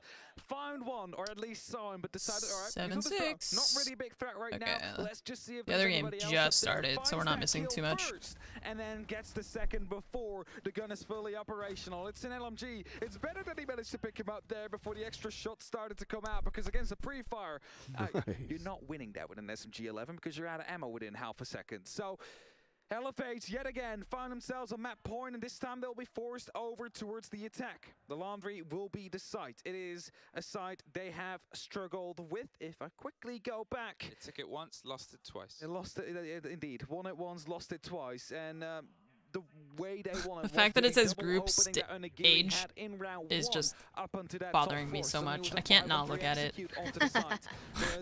Every day I'm just like, late rotations being forced, what no is that? openings being given by the side of TSM. So if they play it the way that they did before, then we should be in a good position. However, what we haven't seen yet is an elbow take. Yes, they've attempted it, but with limited resources. If they do somehow manage to waste those ADSs, get rid of the shield and the player out there, suddenly you have a different angle to work with. You have then the pillar, you have the elbow to work with, you have an L-shaped attack onto the actual it's been like that site, the whole time. which might be successful, and which might be what they'll try to achieve. It would also depend on whether or not there's going to be many players up on that top floor on the side of TSM. They also know what's at stake. They could lose their potential first seeding here, as Elevate is looking to take it away from them just temporarily until the game that is going on next to us has ended. 7-6, another map point. It's the second one Elevate will have on Elevate this map. gets Last time they also needed 7. to. Let's see if this time that rings true. Depends on who It wins. starts here Dark with Zero. a push down onto blue. Now they were locked out for a long time on their last attempt. Elevate has the head-to-head Sort of against tried to stretch Dark Zero themselves. too, You can see though. Sapper on the far side doing some So prep even if work Dark Zero on wins, Laundry. You if can Elevate see wins that they're getting this the round, drone and control then potential here over Attic. A lot of they'll them be in first for their are group. prepped here. Gio has done a great job holding off. It's obviously been complemented by the swings that Bolo's been able to make from inside the site. I think he's been able to get the opener on the previous 2 successful holds, and I'm sure he's looking to continue that statistic. They find their way in at the top. They're going to slowly descend across the tower, led in by the Prisma. It's already gone, and they can So get a little glad bit to more have found width. this great They is place. gonna head Thank you towards for being that Evox awesome. hatch. What's up, Ness? Thank you so much for the 25 months. Aurora Town, thanks for the 5. EC Warrior, thank you for the 40. And Heart Thank you. and Burger. Curse of being into graphic design. I can't. As Nerex is running an old gun. It's not a I can't not see that 417, stuff. It's not an F2. No, it is the I swear my French eyes are like close-quarter magnetized shotgun. toward And typos I and would like to other, say, I like, think it's literally one of the best typography shotguns in the mistakes. game. It is Sure. just that the French have a lot of better guns available to them normally, but on a You rush, remember it to is blink? deadly. Yeah, and I've been So using they my might eye drops try, and stuff. It might indicate Nice. a bit of a quick push coming I through. think it helps because I'm not actually playing, and There so goes that gate on that. I think if I were hatch. They playing like have Tarkov, you know, 37 or like windows, even see if Siege, they you can just like try and don't apply the blink because you're pressure trying to onto watch an those angle. players, burn some utilities, and that's exactly what the response is going to be. The canister of Charla pops off on the door itself. Elevate Stops first any is not what I closer thought engagement, possible, I know, stops any right? Closer growth But there as it could happen. they're going to start to try and trade the diffuser out. 3 I know, I have to bodies stacked on remember barrels to in just blink. under a minute. You can hear so many pops happening, and another canister. Very well played by Charla. To use my eye He drops is reading frequently. and playing against this game perfectly. He's making sure each burst is one that's met with one of his own. The utility is coming through. Are they going to go for a push? It's sort of a sooner rather than later moment, and it goes. A trade comes through. Bolo suffers. Sapper can't quite Oh. get him Impressed lost. about how Suddenly easily you use TSM them, is though. entirely lit up. Bolo, Yeah. he's going to try and go for a retake. Is on a Geary, and DCH puts some bodies down on the stair set itself. They're sort of isolated. That's the worry right now. You can see 2v2, Bolo where's the stacked up to case? try Oh, and it's take right this there. fight, but the diffuser has been left behind. A pre-fire. Where's the Gets the case? connection. It's just Ooh. Merc. Oh, if It's also only just only DCH. Zofia still Merc had is the her only one left for TSM to be Polish able to mom keep any energy. hope of pulling any points and keeping themselves at the top of the board. It's revealed. He has The to go for this. location DCH, but he's got 10 seconds. Oh, it was so close. Keeps TSM fighting all the way. 7-7. 7-7. They tried to go quick there, however, Sepper not realizing the player was close around the rotate onto elbow. She wouldn't have been able to get the pickup anyways, because the I don't know who it was, but they finished her off pretty quickly from the long angle freezer, I think. That's a 15. Whoever wins this round wins the map. Yeah. There's no infinite overtime. I know Bolo always does that with his mouse. He does that like spin with his little. Will that help them? With his mouse. Is the big question. Will 283 paying, damn. Their win with a 2-0. Jesus. Who got the entry kill last Oh, round? Furia 0-3 on the attack, on the clubhouse attack. Wow. Yeah, which team? No good. I think it was TSM. Why is Maverick open? Why is TSM making this so stressful? Bolo got somebody, and I think Onigiri got somebody exactly. Oh, Your V-Pro doesn't spin that fast? I know. Like, I'll give it to mine are, well, I have mine plugged in, much to Fromage's chagrin. want anything else from this? They gotta have this one as well. Elevate. What? Dorms. I set my mice, my wireless G Pro mice, I have them plugged in. And Fromage is like, why do you have them plugged in? They're wireless mice. And I'm like, I don't know. I don't want to use them wireless. One of the best wireless technology that exists, and just keeping it plugged in. I just don't want to have to charge it. They bought the roster that they think can lead them to the success. No, Nomad is the sort of jiggle between their other previous players. Well, I don't want to. If I forget to charge it, then I just can't use it. But just charge it during the night. What if I forget though? That's my point. Don't forget. If you look through the hatch, it looks like it could be open, so might call for some mistakes. Just don't forget. You know, you're speaking to. I have a terrible memory. Just 2 shells anyway, so it doesn't. Yeah. What if it dies? Like, what if I have a connection failure while I'm in the middle of fighting people? Well, if Nova bites the cable, she doesn't. It's the same. She doesn't because she loves me, so she knows not to mess with my cables. Why does she mess with your cables? No. I know. I was actually gonna do what she said to use the thing to make it wireless. I just forget about it. Needs to go right now. They do not want to go to a map number 3. Would kind of defeat the purpose of what they're trying to achieve here, which is take that lead in the group away from the sides. I just keep reading about it. Had of Team Solo. More important things on my mind recently, like eye surgery. I don't see what. Well, they're not very solo right now, and I don't like the charging mats though because they're a hard surface, and I don't like. I like my cloth mouse pad. Punish Elevate. Okay, Elevate have this habit of popping off 1 and 2 at the same time, and we've seen them punish it, but you still can't really let those players get too. No, it's best of 15. I know. I would like for Elevate to clutch it out here, but I also would like for this to go to map 3. So the take starts down on Laundry. Alongside that, they've got the freezer. I'm playing both sides. They're getting their steady aggression closer and closer. There's default still up. Give map 3, I know. Even if Elevate wins it, I would like for there to be a map 3 and just because more games. Up there, they saw him rotate out, so they're like, all right, it's safe. There's no one out there, so they will just close off the door again. Nerix to make sure there is. Elevate's from Thailand, yeah. That a drop will be coming through. 3 players on top of that hatch, but and TSM or NA obviously. Oh my eyes. That was just a screw. Flashbang IRL. Top down view either way. 46 seconds on the clock. The main push will be coming down from the long 5v5, 40 seconds. Chiefs has just dropped a drone on the They're far all side. Harry Potter as well. The pushing from first the same smoke side. canister pops from Sapper, stops the push. It's 2 in Laundry, 2 in Freezer, as I said, and the single player on the backside. Smoke out. He still has one smoke left. If he can lock out a Chief, suddenly it's more relevant for DCH in the meantime. Oh, DCH again. DCH is able to swing wide, get Merc and Geo. Suddenly it's oh, tragedy. Oh no. Flawless round. Wow. Well, no map 3. Sorry, chat. They're obviously still in it, but from the top of the group, they are guaranteed at least a little bit of a fall. Elevate now has 7 points, which means they're maybe first. Maybe leaving this is the top seed, depends on Dark Zero. Depending on what is going on the other stream. What a result that was. Elevate in the air. Oops, I just muted that. Beforehand, how I was 5, 4, 3, 2, unranked has pulled up a massive upset versus TSM, 2-0 over them. as Elevate they need take that DZ. series. If DZ win this, then Elevate is in first. I was honestly very surprised when you said that. I thought they would be going to the full distance. But If either way, Furia let's get win, the subject so you guys can unmute those browsers. And well, now that you guys are back, welcome to it. they'll be in Miracle. first. If they We'll be win getting our at drone, least or rather camera one inside the map, garage who won the initially head-to-head? here as they'll be getting, Furia clearing out this versus bottom space. Elevate. Fantasy now with a drone as well. Furia won the So head-to-head also with Elevate. running out not only stock, but also making sure that no one's around the secret So Elevate really need stairwell. As of right DZ to now, win all this, the DZ basically. members all the way downstairs. 'Cause if Eclipse Furia playing gets even 1 inside of point, dirt with Pambazoo and and Canadian inside of the main space here for they'll Armory, but then Pambazoo's Elevate's in going to third, I fall off. think. Hyper, one of the more That's crazy how important close it pieces is. of the It's like they're puzzle. literally, This one's they're either in inside first of or blue. third. Furia will now begin breaking up the top floor, as we're also very accustomed to. Highs working on this kitchen hall space, and that's exactly how you want to see the buck applied. Fantasy potentially going to get himself the early duel here behind the big white box in blue room.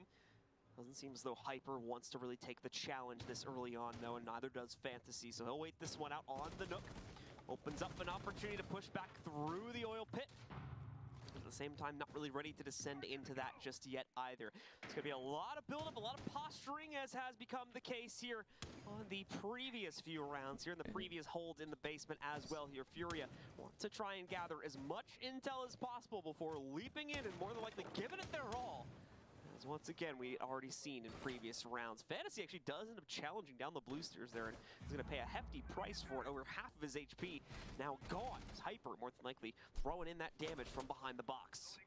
Big question for me right Yeah, now. TSM is can't where get burst, exactly that's is true. Rare? I haven't seen him inside of the round. What is It's this impossible guy for up them to to? get Oh, here burst. he I is. mean, He's they're over still here in the inside playoffs. of the bar space. It's They'll just- be able to get the Moto they gotta play an extra game. JR will go down, but not before his nitro cell goes off. It takes out Lenda. Frag grenade out, should be able to clean up NJR, but it actually won't. This gives Pambazoo Second and third are opportunity to pick essentially him the up if same, he yeah, so they- chooses. they'll just Hyper play can each other in the obviously first, hold on to the door as well. No more frag grenades here, but can they get him up?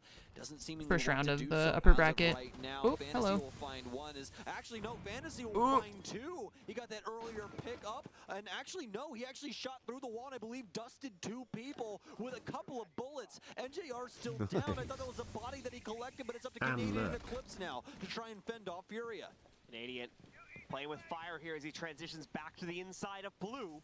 Still gonna have to deal with the swing from Fantasy. Takes him down as well. Oh. The triple kill now from Fantasy. Doesn't even matter that he's at null HP. However, finally Eclipse gonna be able to pepper that out, and more importantly, drops the second player also. Lenda finally finishing off NJR. Finally leaves Eclipse alone, and mid-reload, Rare will finish off the round.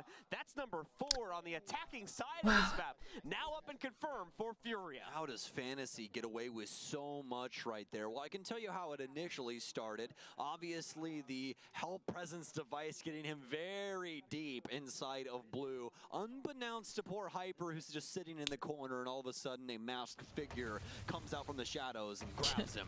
Yeah, And, DZ well, I really DZ wanna could place know pretty where much that anywhere at this secondary point. frag came from. I really do believe that he just ended up banging the wall behind him and finding that kill. This is very unfortunate for Dark Zero, as the setup was looking pretty crispy initially, but Furia obviously having some other things in the cards for them. We really didn't get to see what Osa would have done overall for that setup either, so a little unfortunate at the end of the day, but either way, if you're rooting for the LATAM team, you got to be excited about this scoreline. 4-1 on the offensive side.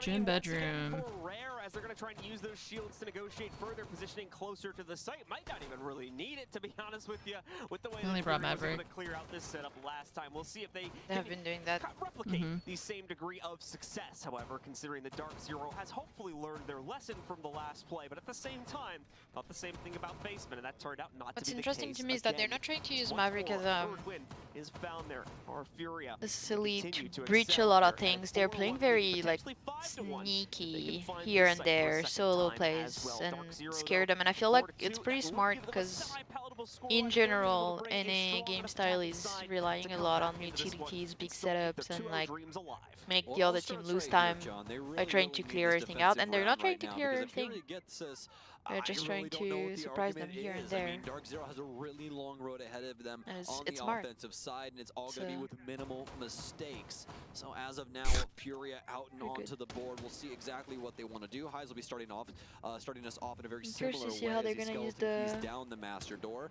Fantasy looking to see if he can possibly sneak one past anybody inside of this space. He'll pre-fire the cash wall, but nothing really going on.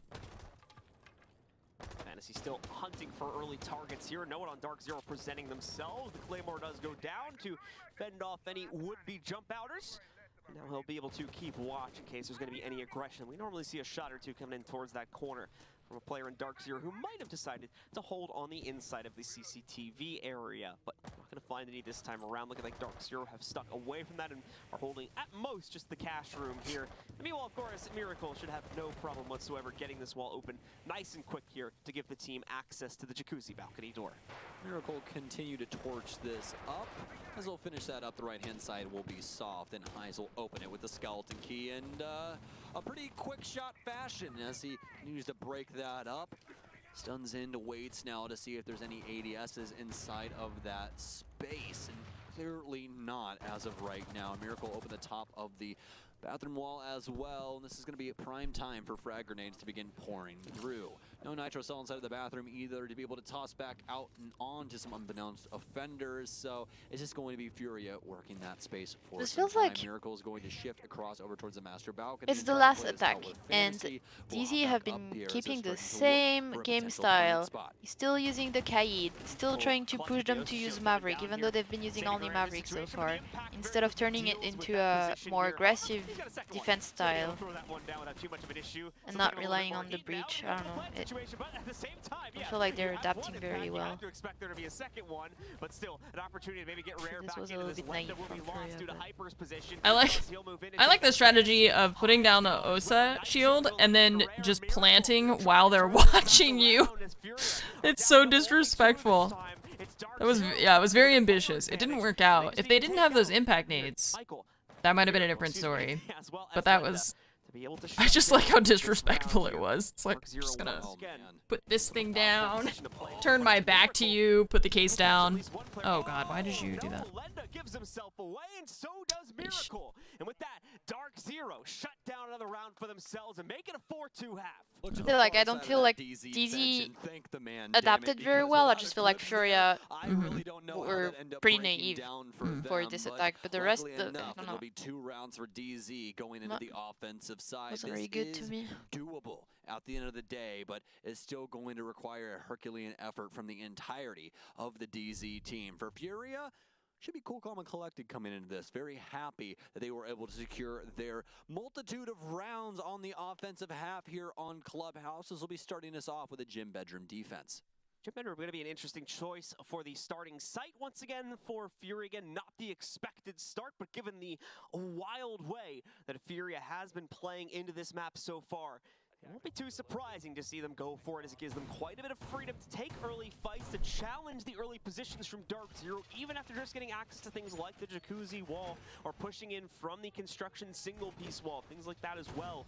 Fury can get directly in the way of that and stop Dark Zero from getting any momentum going for themselves. This may favor the Furia formula perfectly, considering the way that they've been playing this map up until this point. Unable, of course, to translate that 5th round, but that's okay, seeing as they got 4 attacking rounds. Canadian, you totally forgot Canadian's back in pro play.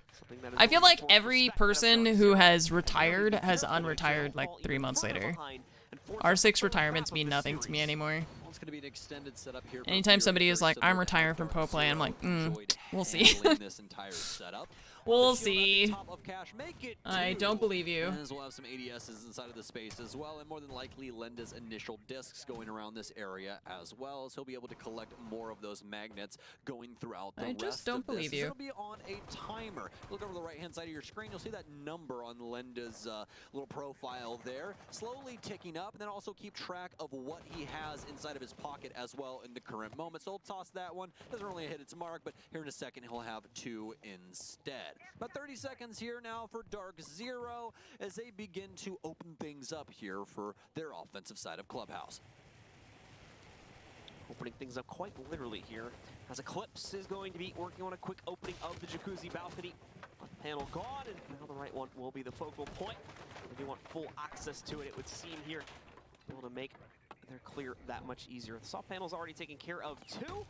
Clips just wants to make a slightly larger hole so that he can chuck a nade into the depths of the bathroom and drain out any support that might be sitting in there. Oh, that's unfortunate. It goes right into the shower and right into a position where it's not going to be able to deal with the Goyo shield. Well, Fury is starting to back off as the calls begin to come out from Miracle over inside of this space. Don't necessarily know if this is a full commitment here from DZ here, at least for Furia's sake, as the Clips will finish up the wall. Entire wall now down, and Canadian with a pretty cheeky air jab here to be able to assist them with anyone trying to run amok up that main stairs space. Now NJR down low here will be holding onto the bar area. This is beginning to look more and more like a Waits plant. Now what is Furia's reaction going to be? Oh, this is a prime nade here. Be able to deal some serious damage to Lenda. Unfortunately enough for NJR, it won't secure the frag, but it'll only be 1 bullet's worth to be able to pick him up later on. Yeah, Lenda gonna have to tuck away in the corner now and hope he can line up some headshots here. That'll be his only hope for trying to pick up kills in an even 1v1 exchange, assuming he even gets that opportunity. Fantasy now ready to challenge some of the action, working its way into the site, but it's gonna be Rare to strike first here, catching NJR down in his position over towards Bar. Fantasy does the same. Rare tries to turn tail from his fight, but will get caught by Hyper. Unfortunately, though, him along with Canadian going to be the only 2 left for this attacking side. Although, yes, we see the elimination of Rare. Not going to mean a whole lot here if the team can't follow it through. Miracle, an easy catch against Hyper as he's caught clearing barbed wire. And Canadian now off on an island, left alone, and not even on the right floor as of yet. Still has to reascend up the main stairs here. Chucks the flash in to hopefully blind out anyone that might challenge here, and he continues to just press right forward. The confidence is certainly something that needs to be respected here by Fury as he moves forward. Actually misses the pickup on the kit, but don't think he's going to be playing too heftily for that at this point either. Tries to take the duels. Lenda will shut him down on the first one he takes, and this first round of the second half goes right into the pocket of Furia as they now go up 5-2. That was just not the round for DZ that they were hoping for. A 5-2 lead now for Furia as they get their very first defense on the board early here. CCTV cash to hopefully put them up and onto map point. And now you just got to start questioning what DZ's exact idea was coming into this clubhouse. If you look towards the top right-hand side of your screen, you'll see this is indeed Dark Zero's map pick, folks. Don't let the score line fool you. Clips will be adopting the case here, as well as Maverick for this lineup. No 6 picks coming in just yet, but as soon as I say that, Canadian will dash those words away from me. It'll be Ace instead coming in for the triple hard breach lineup. Let's see if that's going to be enough for Dark Zero to not only get them into the site, but get the kills necessary to knock out Furia as well. These guys have been fragging their hearts out, specifically Fantasy at 10-5 right now, already into double digits. Well over the 1 KPR at this point here, while other members of Dark Zero, Panba having himself a good game. But a lot of the others have fallen off in a big way and are only just barely holding on here, keeping up with the trades at a bare maximum. It's not doing enough to push it over the edge. Allow for Dark Zero to take these rounds outright here. Swiss cheese on the wall. Once again, that's just going to slow down the clear that would normally be coming in from the Maverick. Makes it a bit more of a arduous process to get the clean line across, and bleeds out an extra 5 or 10 seconds or so, as our Maverick will have to correct their mistakes should they be going for that. But with triple hard breach, might find other methods to open this up, especially if they can get access to the stock lobby down below there. Just chuck a nade from down below. They can also take out the mute jammer, but however, Lenda is not going to be able to take out anything at all here. Panba immediately catches him as we see Lenda it's try weird. to throw out some shots. Waking up and being able to just see things. It is weird, yeah. Eliminate him under these circumstances. Every night I feel like I'm forgetting to take my contacts out. Tends to happen to the best of us, and it'll happen here to Lenda. The wall will be immediately opened as they're going to put it top right of the panel. I keep feeling like I'm skipping something. DZ, knowing that that Vute Jammer cannot cover that entire wall any longer. Pambazu also going to blow the back end, and this is exactly why Dark Zero has brought so much hard breach. He can apply to both of these spaces. They can still get control down low, and they still have nades on deck with Eclipse as well, and that torch if things go so very wrong that they would need him with like somebody getting picked off or something like that. And that's exactly why they have Hyper inside the lineup with the extended soft breach as well. You don't want NJR to walk up and sledge the wall when you're trying to open up CCTV or something like that. That's where things get pretty risky and you can end up losing your sledge. You much rather do it at range with something like the Lifeline. And speaking of life, Miracles lost his, and so has Hyper, as Fantasy will propel himself out of the breach onto Plat and remove him from existence. 3v4 now, lined up against the members of Furia, and Mitt gets even worse. Panba waltzes right into Garage and makes it a 4v2 by eliminating Fantasy. Rare down below, Highs up on top. Each player needs to be responsible for a floor for each of them. So Dark Zero, the nade's going in, and okay, never mind. It's just Rare alive now as another nade strikes true from down below and leaves only our lower players still in the fight with well over a minute to go as well. He could do quite a bit. Never mind. Yeah. Just gonna do nothing. Yeah. Little bit of nothing there. But, you know, it is what it is. Fortunately enough for Dark Zero, they're going to be able to stave off Furia from getting on to match point. That'll be their third round as they're starting to collect these. Able to at least get one as of right now. And where does the defense want to go after that pretty lackluster CCTV defense? They're going to head to Church Arsenal instead. Church Downstairs Arsenal. they go. Kaid will be picked up into the lineup again. Mute will also be Whoops. here as well for some. Dillard, thanks for the 4 years. Zach Swan, thanks for the 59. Poa, thank you for the 34 months. That out here in just a moment as he's flickering back and forth, but Highs with the 6 picks onto the Kaid here to see if that can possibly hold onto these hatches up against Eclipse's torch. So basement in the cards here for our Latin American roster. Very fitting roster to bring to the table for Fantasy, along with doing pretty good. For the max drone denial here, as both Doing the Mozzie and pretty the good. brought in to accomplish that. Cade can reinforce the hatches as well as the church wall also. And once again, your other forms of usual delay for the Banshees on top of Miracle. Still bringing in those smoke charges for the final 30 seconds or so. Attacking roster still brings plenty of hard breach also between the Ace as well as our Maverick to assist with the opening up of those hatches. And eventually, if time should allow, the access to the church wall, should that be Dark Zero's path forward. Haven't necessarily seen that be the method used, however, so hold our breath on that one and see if that's going to be the case when we get a bit deeper into the round. Actually, it looks like at least one of the Electric Claws is going to be used to support the extended position as they're going to play into the SSG roam upstairs here. Jacuzzi balcony being electrified. So unless we see Dark Zero wanting to commit a lot of utility towards that to clear it out, Furia will have quite a bit of an extension here to waste all the time of DZ. Yes, indeed. As clear begins now for these members. We'll see if Hyper can find some extra intel here for DZ. Still a pretty straightforward setup, all things considered, when it comes to the basement overall. They'll have to worry about what's going on this top floor. Canadian will lock up the window so no one can try and hop out, and he's actually locked up the entirety of this garage. So do have some access, obviously, to Oil Pit now for the offenders, and Fury can try and fend it off possibly from the window if they do just stand up into it, but you definitely do not want to hop out. That's going to be the first minute burnt up here for DZ as Miracle's on a pretty cheeky angle here outside that tends to be utilized pretty well, but oh, he won't be able to find the shots. He's looking for the head, but Canadian's going to make it out. Luckily enough for him, as Miracle did have the angle, but the hollow just a little difficult to use at that extended range, and JR takes down Fantasy as he tries to rotate back towards main stairs. Dark Zero getting a lot better at punishing this aggression from Furia. Where did I get my LASIK done? On my eyes. Helping them out tremendously to be able to spy out these players and more appropriately line up some of these early kills for themselves, and more importantly, damn, they all just like flooded in. Just saw Fantasy attempt to make here. Rest of Fury's extended play no longer valid because of the loss of that player. It's too big of a risk to keep the rest of these guys out on an island, especially by themselves, since Fantasy can no longer support from the first floor. I'm gonna make a great dad someday. Basement, and we'll just wait out the remaining minute and a half here. Plenty of time still used by Dark Zero, so Fury will still be somewhat happy with the result of that, even though they lost a player. Yes, indeed, as NGR begins droning out the kitchen space, and Eclipse with a beautiful find. Didn't even need the insight for that one. He'll just do it all himself. But oh, Eclipse from the death will be able to take him down. Hyper also with a beautiful frag, and it's all left up to Highs. Dark Zero starting to put these rounds together.